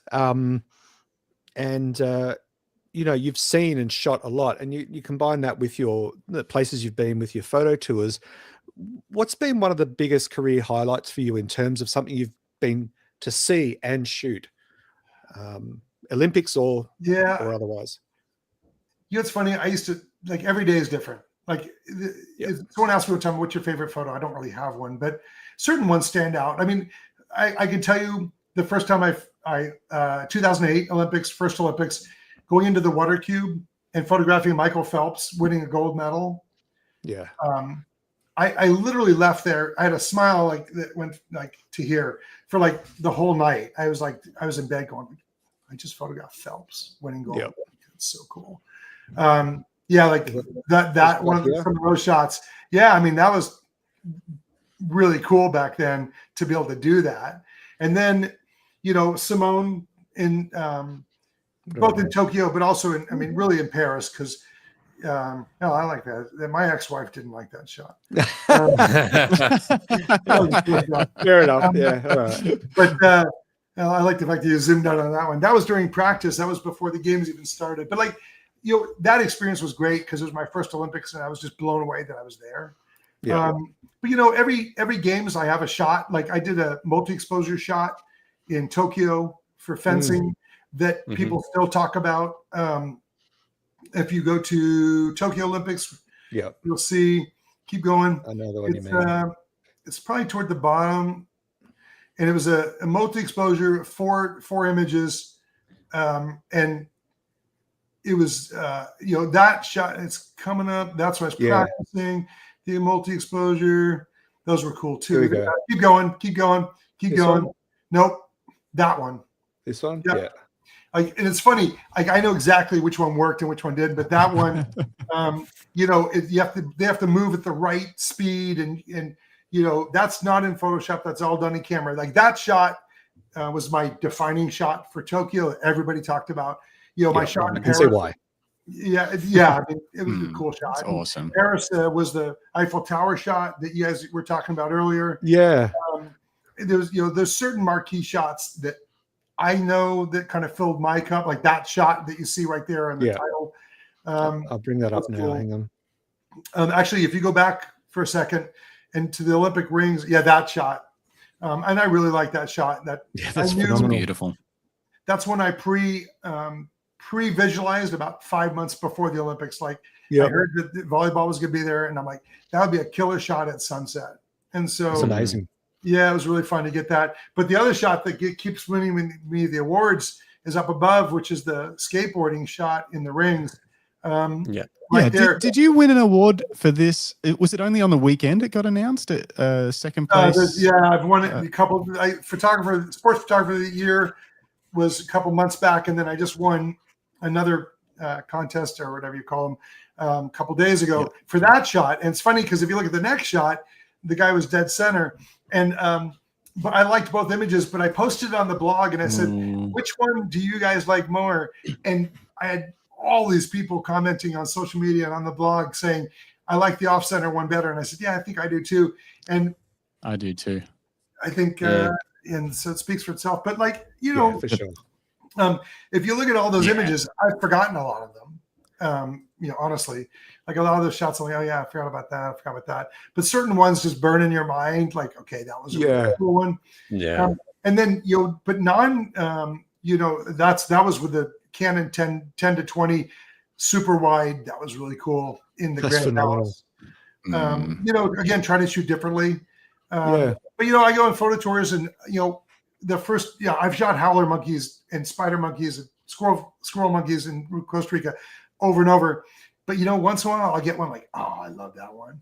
And it just depends on the lighting or the interaction between them. So like there, if you go to the Galapagos one, those are all shot on this last trip. Like I just built this. I was building the gallery live using Starlink from the boat. And oh, wow. It was really cool. That's awesome. And but the plethora of what you see there is just amazing. And that's all from one tour. And it's like, so it's just, I mean, anything new, I love it. It's fun. Yeah. You always include a lot, like, so say the inclusion of the Olympic rings or the logos around the Olympics and that kind of thing. Try to include that stuff in a lot of your iconic shots to really set the scene. Does that same mindset spill into your other work? Yeah. Oh yeah. I mean, I did a video a long time back. All my videos are free and they're on my website. I did a video like the 15 things I think about every time I click the shutter, right? And you guys have, being photographers, some of these, like, you could be like, okay, am I in focus? Am I at the right aperture? How's my background? Do I have a garbage can in the background? Am I clean? How's my foreground? What's my shutter speed? How's the lighting here? Is my subject looking good, or should I reposition them? Like, All of these things, how's my exposure, comp, like all these things. And so, yes, when I'm shooting the Olympics, I'm thinking, the job of a photographer is to tell a story, right? So if you shoot an Olympic shot and you don't have the rings, it could be in any pool or any ice rink or any whatever. And so I try to show those rings because it's integral into telling the story of where I am. And especially if they have, like on the balance beam, when I have Simone Biles, if it says Paris 2024 logo with the Olympic rings, even better on the beam, include that, right? And so, when I'm shooting, I'm thinking about, okay, is it a good background I want to utilize to tell a story? Or is it a crappy background with a fire extinguisher? Like the wedding I did on Sunday, where they did this parent speeches and the best man and all that, there was a fire alarm right behind the person. And I feel sorry for the videographer, who is my son, because they can't knock it out. I can in Photoshop. I can take that out easily. So they ordered one of those images, one of the prints I did earlier today, and I took that damn thing out. But the whole time I'm shooting, I'm like, I hate that fire alarm thing right there. And so, yes, I'm always thinking about foreground, background, and what works and what doesn't work. Yeah, there's the Paris logo right there. So, okay, what's good? So I'm standing there and positioning myself with that on purpose, and also using that background, trying to avoid the remote camera for the broadcasting, which is actually straight behind her. Yeah. And I hate that in my shots. So I'm trying to position myself in the best position to shoot. And I had actually photographed Simone when she was on the beam a couple of days before that in the individual competition, straight on. So I thought, okay, I want a different angle because I want a different look. As we talked about earlier, I'm always trying to do something different for myself. So I position myself differently for that shot. Yep. And then, you can see here that the options that you had, depending on where you position yourself, what's in the background and which part of that background is going to look cleaner or better. We talked about prime versus zoom. This is the same lens, same shooting position, and a very different shot because I zoomed back on the 70 to 200. I wasn't at 200. I was at 70 or whatever. So again, if I was using a prime, I wouldn't be able to pull this off. And so that's why I like shooting with zooms. Yeah. cool. Jeff, just something from before. You said when like the new cameras get released, do you know about like Adobe DNG converter for raw images? Yeah, we used to use that all the time for the pre-release stuff. The problem is under the time constraints I'm under, I don't have time to convert. Like it's so weird. Okay. People say to me, well, what about doing this or doing that, or how about like denoising the image, or how about? And I'm like, no, 14 minutes, man, to go through. Typical event. I'm shooting 2,500 images, right? So I have 14 minutes to go through 2,500 images. There's no time to convert. It's funny. Canon said to me before the Japan Olympics, hopefully I'm allowed to say this, probably. They said, you can't post any images taken with the R3. And I go, well, wait a second. Why am I there? Yeah. I mean, the team's going to have them. I want to show them. Yep. And literally, and they go, well, okay. So 3 days, about a week before the Olympics, they go, okay, you can post, but you have to strip all the metadata out. And I told them, I go, you kidding? Like, I have a 14-minute deadline. I don't have time to strip metadata. Like, I mean, literally, that might take 10 seconds, but I don't have it, right? And so 3 days before the Olympics in Tokyo, we had a conference call, and Canon gave me the clear not to, strip the metadata. I told him I don't have time to do that. And the crazy thing was I didn't strip the metadata. And then what happened? Every photography website around the world, whether it was Asia, Europe, Australia, everywhere, posted, hey, Jeff Cable shooting with an R3. Because I didn't strip the metadata. Do you remember that? Everybody. Yeah, I remember that. Everybody's emailing me from all over the world saying, can you comment on the R3? I'm like, yeah, I don't have time to even comment. Like, sorry, but they're like, can you be on our podcast? And I'm like, no, I'm at the Olympics, man. I'm heads down for 3 weeks. And then I came back and I did them, but I outed it. And then everybody's like, here's the resolution of the R3 because Jeff Cable posted, and here's the unstripped. I remember the debates around whether it was possible that it had been resized or not. Like blah blah blah. There was all this speculation. It was great. It's the best PR Canon could have done. They couldn't have planned it better. Yeah, it was Like true. It was fun for me because I use that with Canon today, right? Like when Canon goes, we can't get you a prototype of that. I go, look, or actually with the R1, I didn't even have a real R1 for a while because I just didn't have it ordered yet. And it said to Canon, like, I need an R1. And I go, send me an R1, like a real one. And they're like, well, I'm like, no, I'm getting emails from all over the world asking me for data on the R1. I need one like tomorrow. So I get an R1, like, I'm like, guys, people are asking me all these questions like, hey, do you use this feature? And I'm like, I don't remember if I use that feature or not. I need to get the camera in my hand. So hey guys, I outed the camera for you. Hook me up. That kind of thing. Yeah. Oh, Nice. Speaking of features, a feature I didn't realize was in. I actually haven't even used it yet. I saw it the other day, and this is embarrassing because I don't do it as much anymore because they don't ship cameras with physical manuals anymore, and it really annoys me because I used to like to read the manual, and I don't like reading it on my phone or whatever. I like to. I used to just get the book out and I used to just read the whole thing.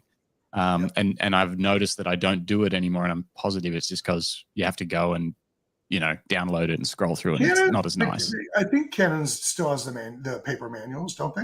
Not in Australia. No, I don't know. Australia. Maybe not in Australia. We just get like a quick They can get a start barcode guide. inside, QR code in the box. Yeah, That sucks. and I then hate it's all PDF, and it sucks. So, but the feature that I didn't realize was a thing that maybe is embarrassing is pan assist. Do you use pan assist? Nah, Yeah, I don't. You don't use it. No, Really? and it's so funny So because even people are like, I do so much. Yeah. I do so much motion panning, and people are like, "Which focus mode do you use on the lens? Do you go to 1, 2, or 3?" I'm like, "No, I never change it." Like, do you use a monopod or tripod? I go, "No, handheld."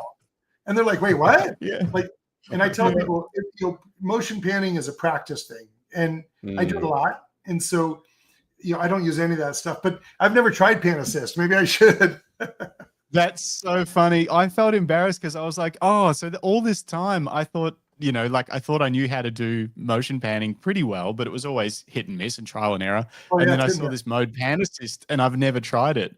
And I'm so glad that you just said you haven't used it. Okay, that makes me feel a little bit better. Maybe I'll try it because I haven't played with it either. These cameras, I always tell people, these cameras are like computers that happen to take pictures, right? Like there's so much stuff in them. When I show that multi-exposure shot of fencing and people are like, oh, that's photoshopped. I go, no, your camera has it, right? Like I'll speak at a user group and they'll get their cameras out like, oh yeah. And it doesn't matter if it's Canon, Nikon, Sony. Never knew what multi-exposure was, So I've never done one. It's Never fun. tried. No, I've never done one like that before. No. Situation.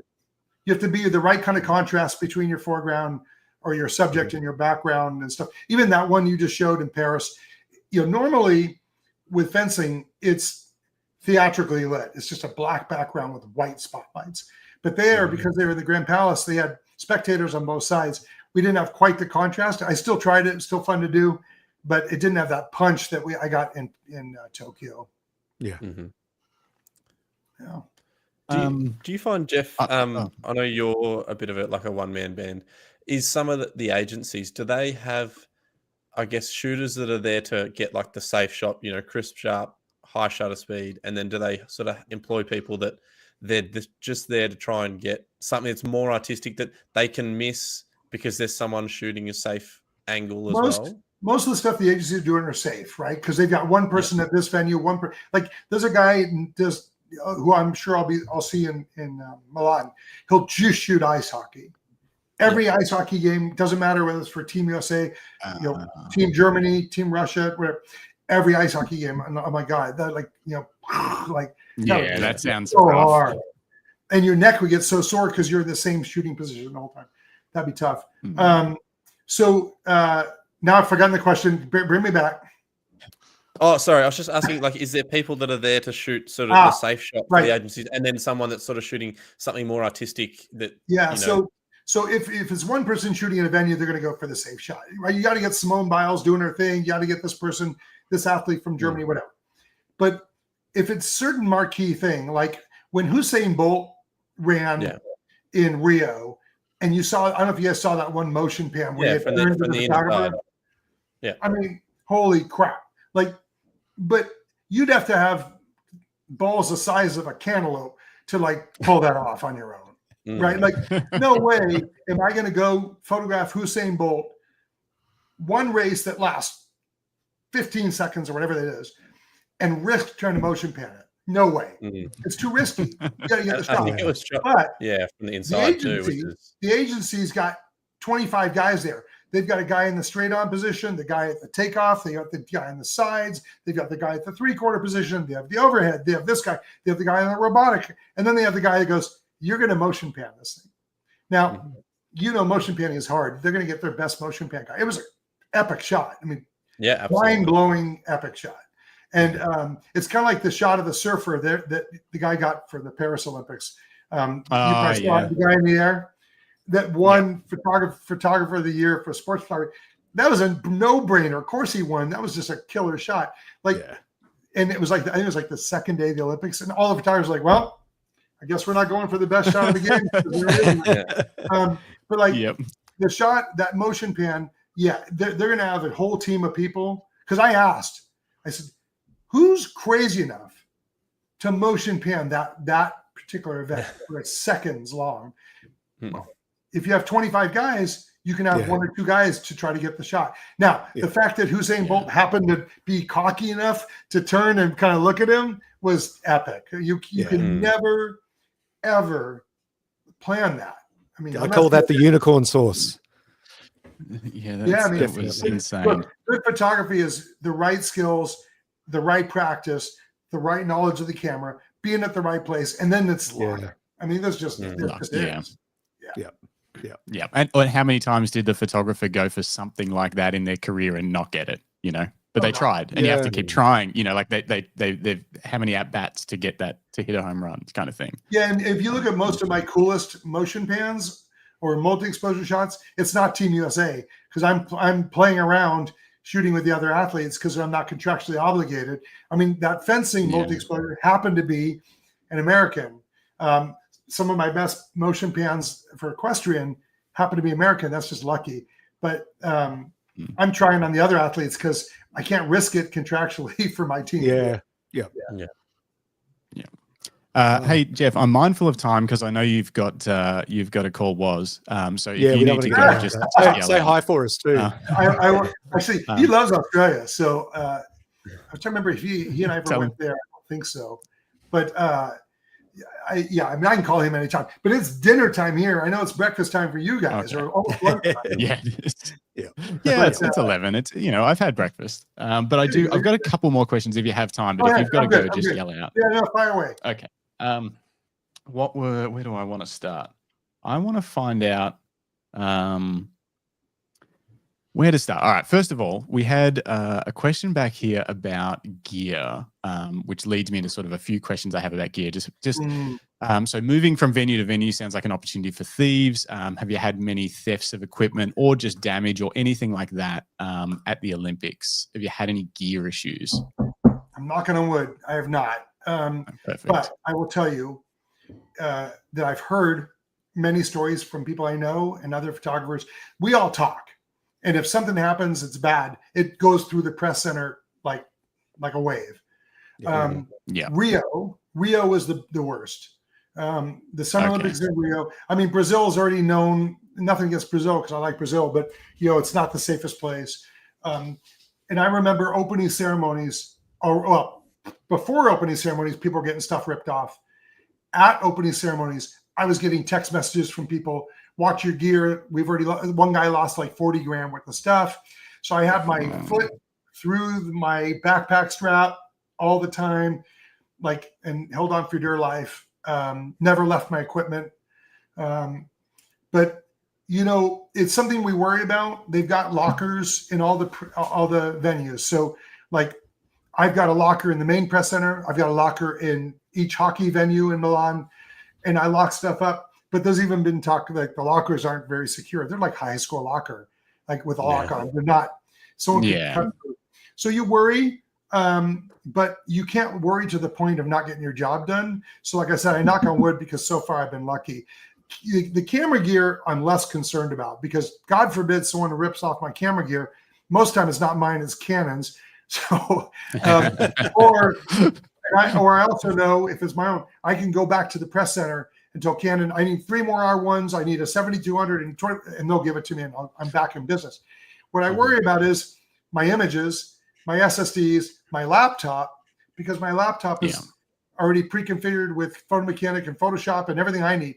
So a lot of times I'll do is I'll mirror the drive, the SSD on the laptop. So I have a mirror of it on an SSD. So God forbid something happens and I'm in Milan, I'll go to an Apple store, or I'll call my contacts at Apple and say, can you get me one from the Apple store? And I'll get a replacement laptop and try to image the drive back and try to make that as painless as possible.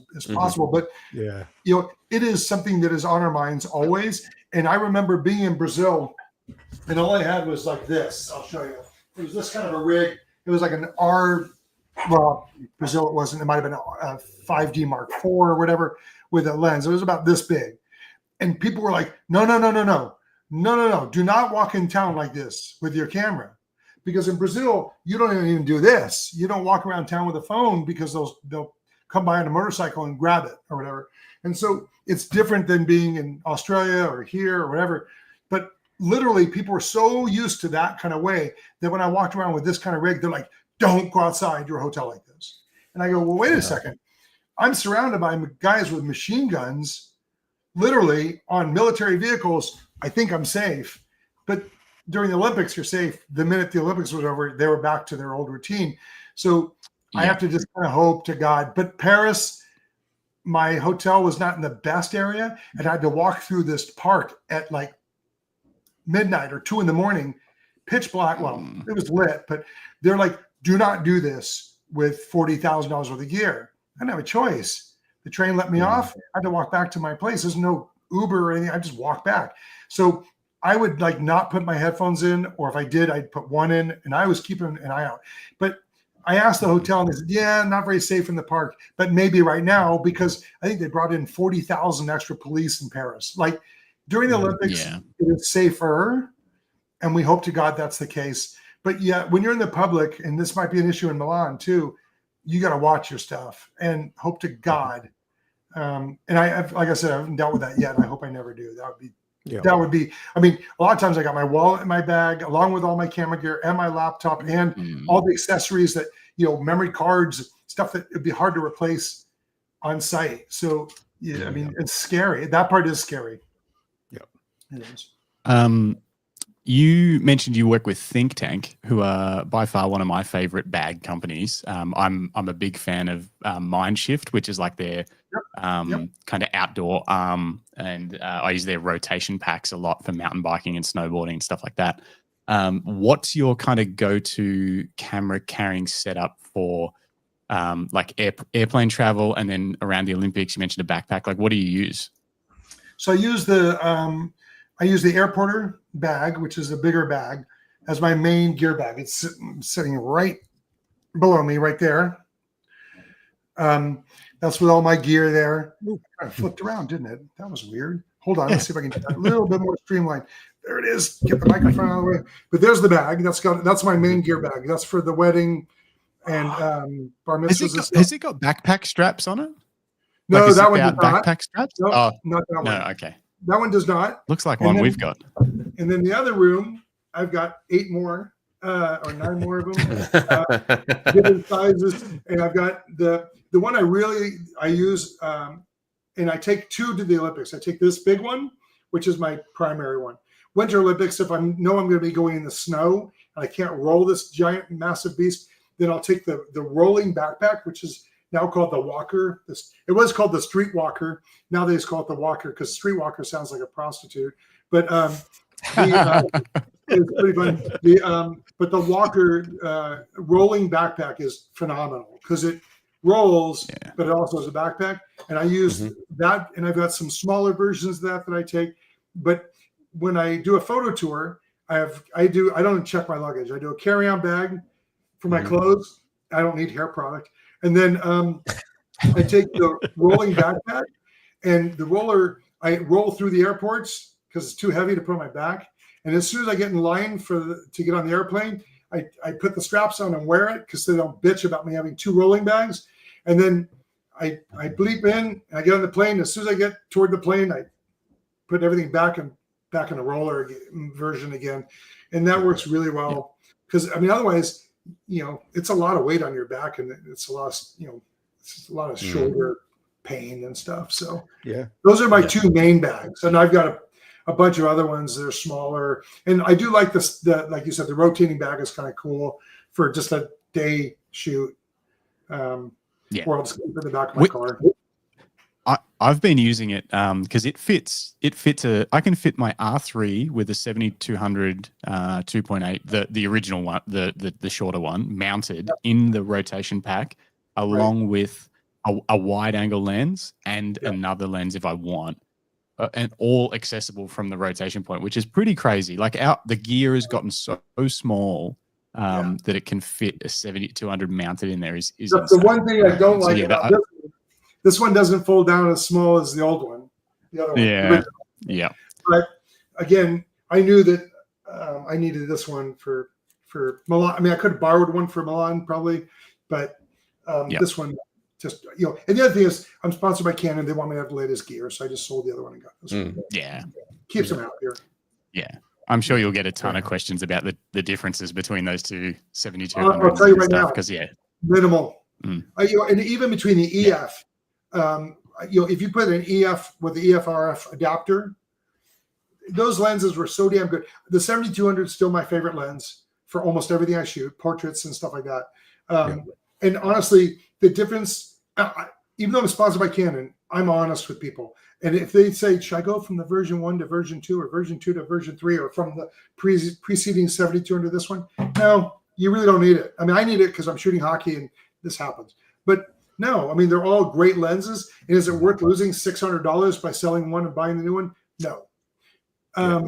Now, going from the 100, 400, to the 100, 400 version 2, massive difference. So because that was the push-pull one, the weird one. The dust pump. And it was also not very sharp versus the 100, 400, or even the 100, 500. So like and Canon's cool with me. Like I'll tell them when they sent me the original Canon R mirrorless camera, I'm like, no, I don't like it and I won't use it. And I go, I'm going to blog that I'm not going to use it. And Canon was like, do what you have to do. And I'm like, cool.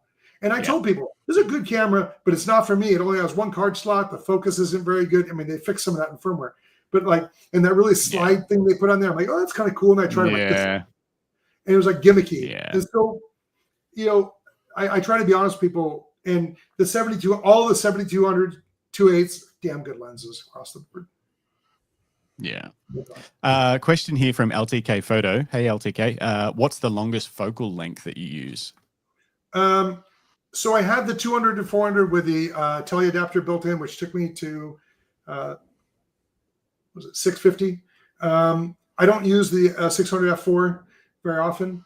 I generally, my longest lens now is the 100 to 500, which is, in the other think tank bag.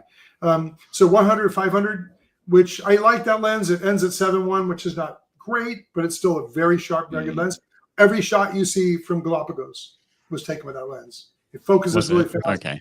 Yeah, it's a good lens. And then I have the 100 to 300, which is what I lived on for the Olympics in Paris.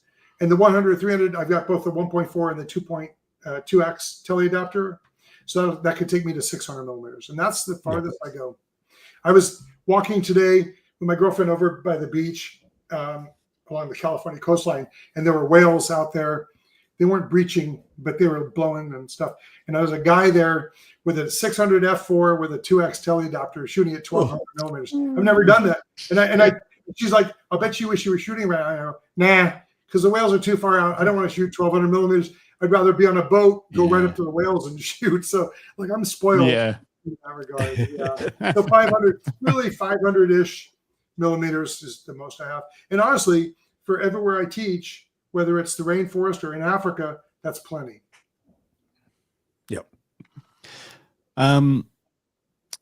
I mean, we could talk to you all day, but I don't want to.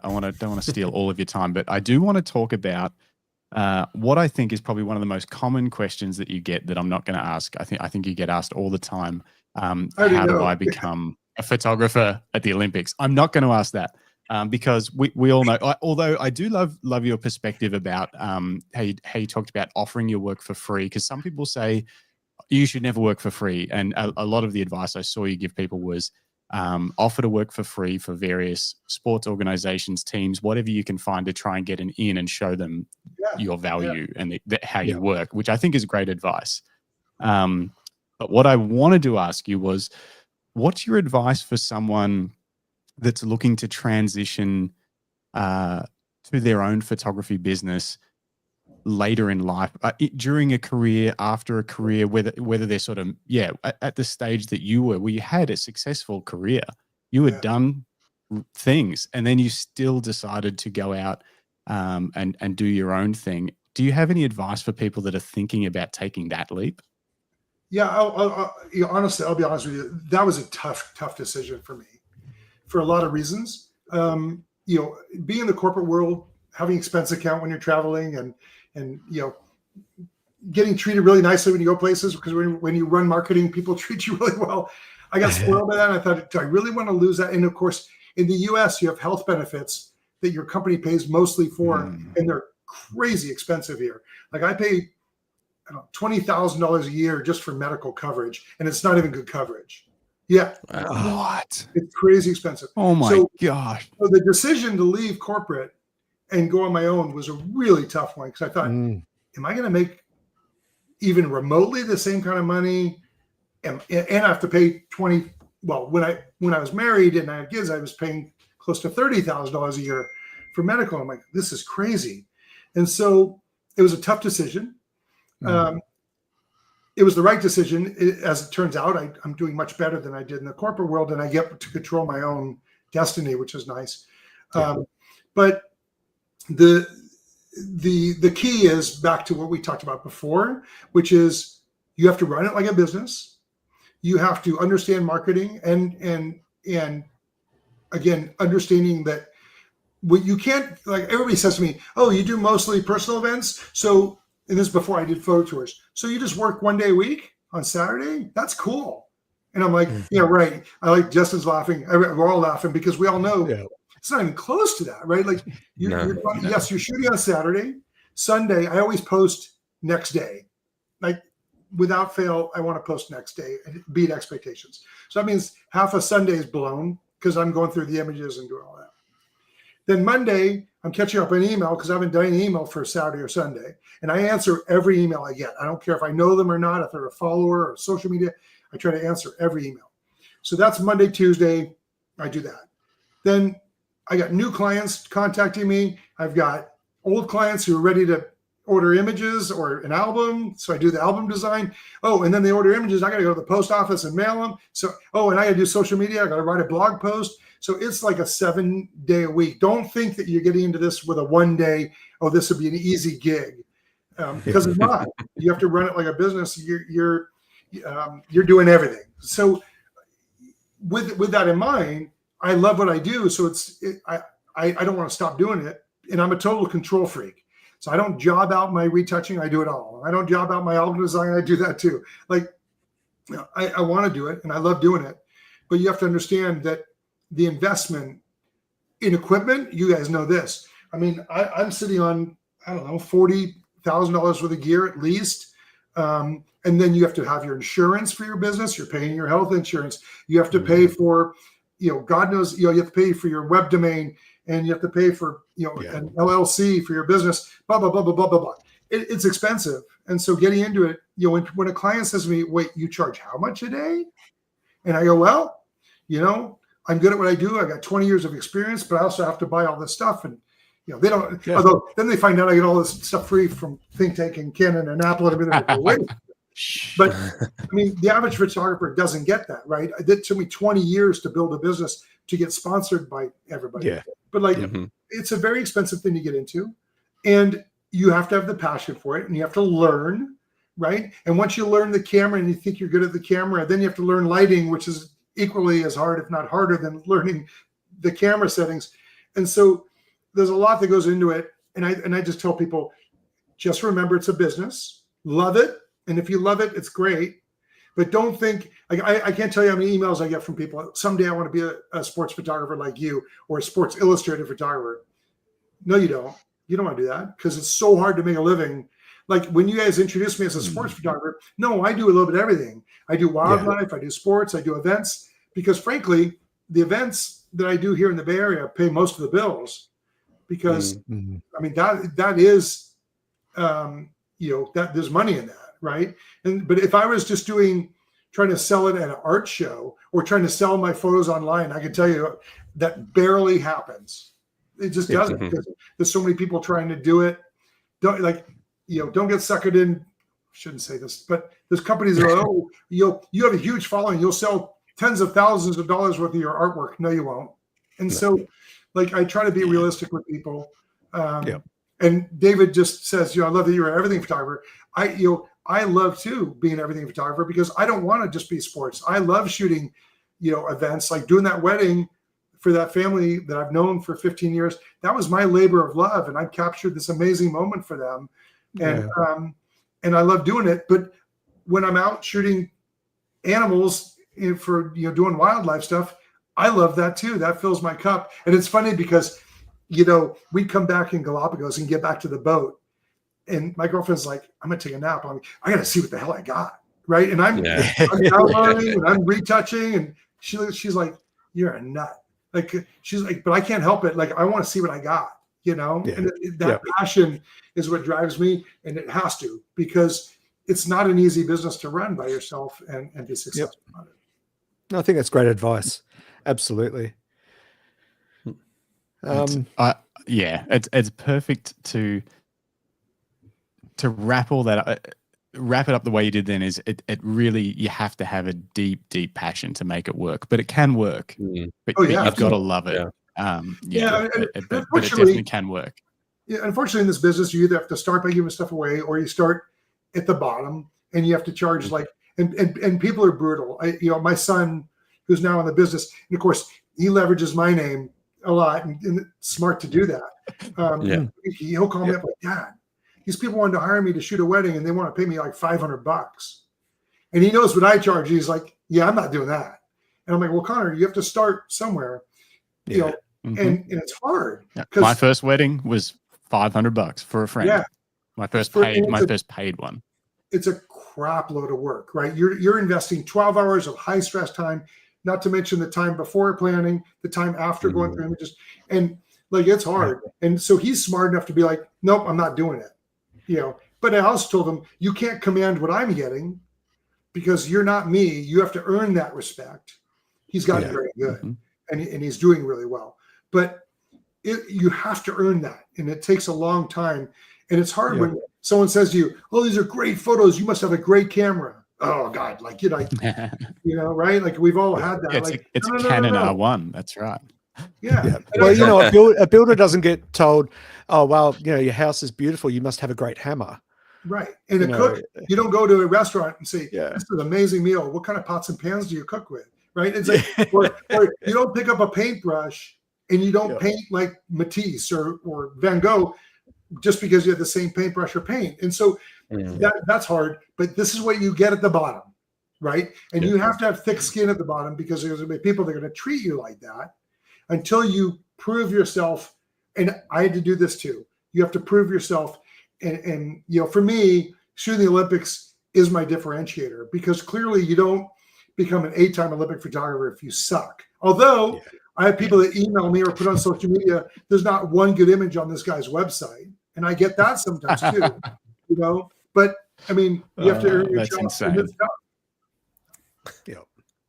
Yeah. Anyone that says that must have, I don't know, maybe no vision or something. That's crazy. There's not one good image on this guy's website. It's competition, and I think it's people. I mean, it's jealousy because and I still get it. Yeah. My son will book a job, and I'm like, damn, why didn't I get that?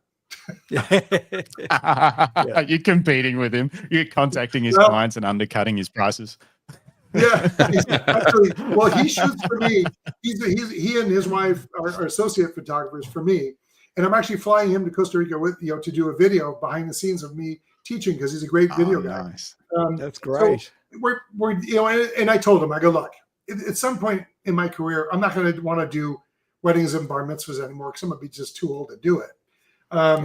You know, the Olympics I'll do until I'm, you know, can't do that anymore. But, you know, at some point, I don't mind transitioning. Look, there's enough business. If someone's going to get it, I'd rather be him than someone else. So, of course, you know, I try to foster that. But, yeah, it is weird competing against your own kids sometimes.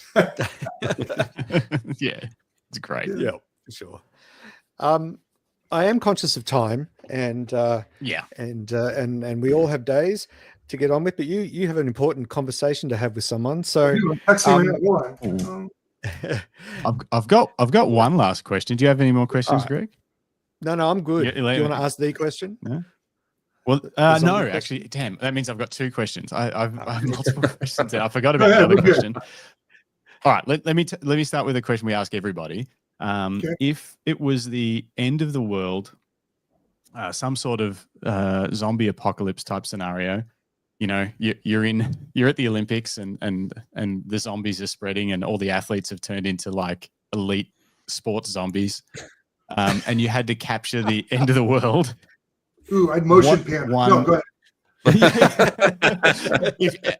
And you could just grab one camera and one lens to document the zombie Olympics. What would you grab? R1 7200. Alrighty. Yeah. I already know. And nice. I probably would try to motion pan that. Actually, if I motion panned, I'd use a wider, like a 2470. But wouldn't that be cool? Like if everybody's like in the typical zombie mode coming at you slow, you'd have to be at like maybe 1/5 of a second. But that would be kind of cool. That'd be my last marquee shot before I die. But yeah. They're Olympic zombies though, so they'd be fast. They'd be fast zombies. Yeah, well, maybe. But then you'd be at 100th of a second of panning, right? But I'd still try to be unique on my way out. Good. We wouldn't expect anything less. Yeah. And what's the second? I love that answer. Second question. So this one might be harder. I don't know. What is the craziest thing you've seen at any of the Olympics that you've shot? Just anything. It doesn't have to be to do with photography. Just something crazy that you were there for. I've seen some really crazy stuff. Well, okay. One of the craziest things was in Vancouver Olympics, the hockey pucks they use are chipped and they have a hologram sticker thing on them. And so if you get one, people were diving trying to get them. And if you got one, they'd pay like $700 cash to get a puck. And one flew over and went right by me, and another photographer grabbed it. And that photographer took it and had it autographed, which is against our contract. And they went and they cut her credentials off and flew her home. Wow. Really? Yeah. So in our contract, it says that we cannot shoot video, which means theoretically, even in like an iPhone, like when I FaceTime my girlfriend or something or my kid and say, hey, like I'm technically not allowed. But the contract is very specific of all the things you can and can't do at the Olympics. And one of them is we're not allowed to ask for autographs. And but she got the autograph on the puck and she was showing it to everybody, like, look what I got. I had Sidney Crosby sign this puck and done. And and so that was kind of crazy. But yeah, I've seen a lot of crazy stuff. I've seen that happen numerous times where people didn't follow the rules and just got booted. And that's tough. I can ask for autographs because I shoot for the team. So I just ask them later. So I got a bunch of autographed jerseys and stuff, but they usually do that after the Olympics are over and take care of me that way. Yeah. No, that's fair. That's fair. Cool. Thank you. Look, I think on that note, Jeff, I think we'll wrap for now. And I've never done a 2.5 hour long interview before. So you've never done it. Wow. Look at you with a bunch of Aussies. This is hanging out. You are so interesting. We could do 4 hours. We're guilty of our interviews go pretty long. Eating so much. So if I keep doing that, then I'll skip dinner and then I'll lose more weight and that'll be better. Yeah. Okay. Well, we're here for we should quickly touch on before we finish that. Just if people wanted more information about tours and anything that you do, like David Mascaro is asked about when and where is the Alaska tour. How do they find information about that kind of stuff? Great. Good question. Yeah. So Alaska is actually next week and sold out and been sold out for quite a while. I'll probably do it again. This is the first time. So as long as it goes well, I'll put it up again in next year or maybe in 2027. Next year's Olympic year, so I probably won't, but we'll see. All my photo tours are everything's on my website. So just www.jeffcable.com. So JEFF, the American spelling, CABLE.com. And then on there is photo tours, and I'm constantly adding new ones. Unfortunately, they're selling out really fast. I mean, fortunately and unfortunately, they're selling out really quick. Costa Rica was my most common one. I just added new ones for 2026 because this year's all sold out. But I'm adding new ones kind of as I go. If you subscribe to the blog, you'll get an email every time I blog. And so I encourage people to do that because I'll put on the blog soon. I'm doing one that says, here's my new photo tours. So it kind of gives you that heads up. And that's really the best way. And the blog is really where I do most of my updating. I tend to blog every week. And again, I share how I shot it, what I was thinking when I shot. I share all the settings. I don't hide anything. I can't stand photographers that go, I'm not going to tell you what settings I did. Why? So I try to share everything. Yeah. I'm very open on that. So that's, subscribe to that. That's a good thing too. And actually, a lot of Aussies, for some reason, I have a huge following on my blog from Australia, India, Istanbul, as well, of course, the US and Canada. But kind of interesting to see the demographics of where they're coming from. Yeah, for sure. We love great photography. And I do love that you've been blogging for so long and kept it alive, because it really, social media kind of killed the photographer blog, I think. And I love that yours is proof that it's still doable. It's still valuable to people. People want longer form, ad-free content on your own website. I don't do any advertising. I don't allow. Every week I get people out wanting to advertise or do guest posts, and I don't want it to look like a race car. And even though I have sponsors, my sponsors, if I don't like something, they allow me to say that. So I don't want to be so reliant on advertising that I can't be honest about it. Yeah, that's a good move. It's awesome. Yeah, it's so something good. that's lacking at the moment. That's for sure. But look, on that note, I think we're going to wrap, guys. But first and foremost, Jeff, thank you so much for sharing your experience, your wisdom, your knowledge, and also your advice for people. I love that your approach to your craft is, who can I teach what? Not how do I gatekeep and protect my little patch, my little hill, which is wonderful. Your generosity is exemplary. And thank you so much for joining us on the Camera Life podcast. It's been an absolute treat for us. That was fun for me. I had a good time. That was cool. And dream all guest. get together. When I get to Melbourne, we're having a drink. Absolutely. Yeah. And Vegemite. That up. Right. We'll bring Vegemite. And some we'll bring all the Aussie staples. You supply the Vegemite. We're good. I will bring some wheat bix too. Some wheat bix. Yeah, need some wheat bix. I think there's some crazy people put Vegemite on wheat bix. Yeah, they do. Not I have us. heard of it. And honey, like just straight, no milk. It's Everything's wrong. better with honey. But anyway, on that note, thank you once again, Jeff. We'll drop your links in our description on YouTube. For anyone that has been watching us today, thank you so much for joining and taking part in what has been, an amazing opportunity to talk to you, Jeff. But yes, this has been the Camera Life podcast, proudly brought to you by Lucky Straps. Head to luckystraps.com. We make Aussie-made, handmade leather camera straps. And if you look after them, they'll last longer than your camera. That's for sure. But yes, maybe once again, you. we're going to maybe longer than you. You should probably hand them down to your children. Include it in your will. Yeah. But on that note, we'll roll the music. Justin, you want to say goodbye to some peeps? Yeah. Can you guys hear the music? Because I can. We can. It's maybe going up and down. Cutting in and out. Well, I'll just say, all right. Goodbye, Greg. Greg says, say Fujifilm. I'm getting withdrawals. Yeah, it was a very Fujifilm light episode. I loved it. Canon. It is. Rodney Nicholson says, wow, great stories, great photos. He's infectious. David Mascaro says, great show today, guys. Nice to see a local. And Roy Bixby said, great to see a channel without accents. Apparently we have too many Aussies on. It's great. Yeah, more Americans. LTK Photo says, would you still edit before the zombies get you? Yes. Yeah, absolutely. Still got 15 minutes. Yeah. Edit and upload, 14 minutes. Yeah. Philip Johnson says, thanks to you all. Special thanks, Jeff. Great show. John Pickett says, great show. And that's it. Let's go. Just note how many J's were in the comments, not just to us with the J's. I know. Look at it's all a the conspiracy. Yeah. It's the J podcast. Yeah. All And three right. J's and a G. Bye.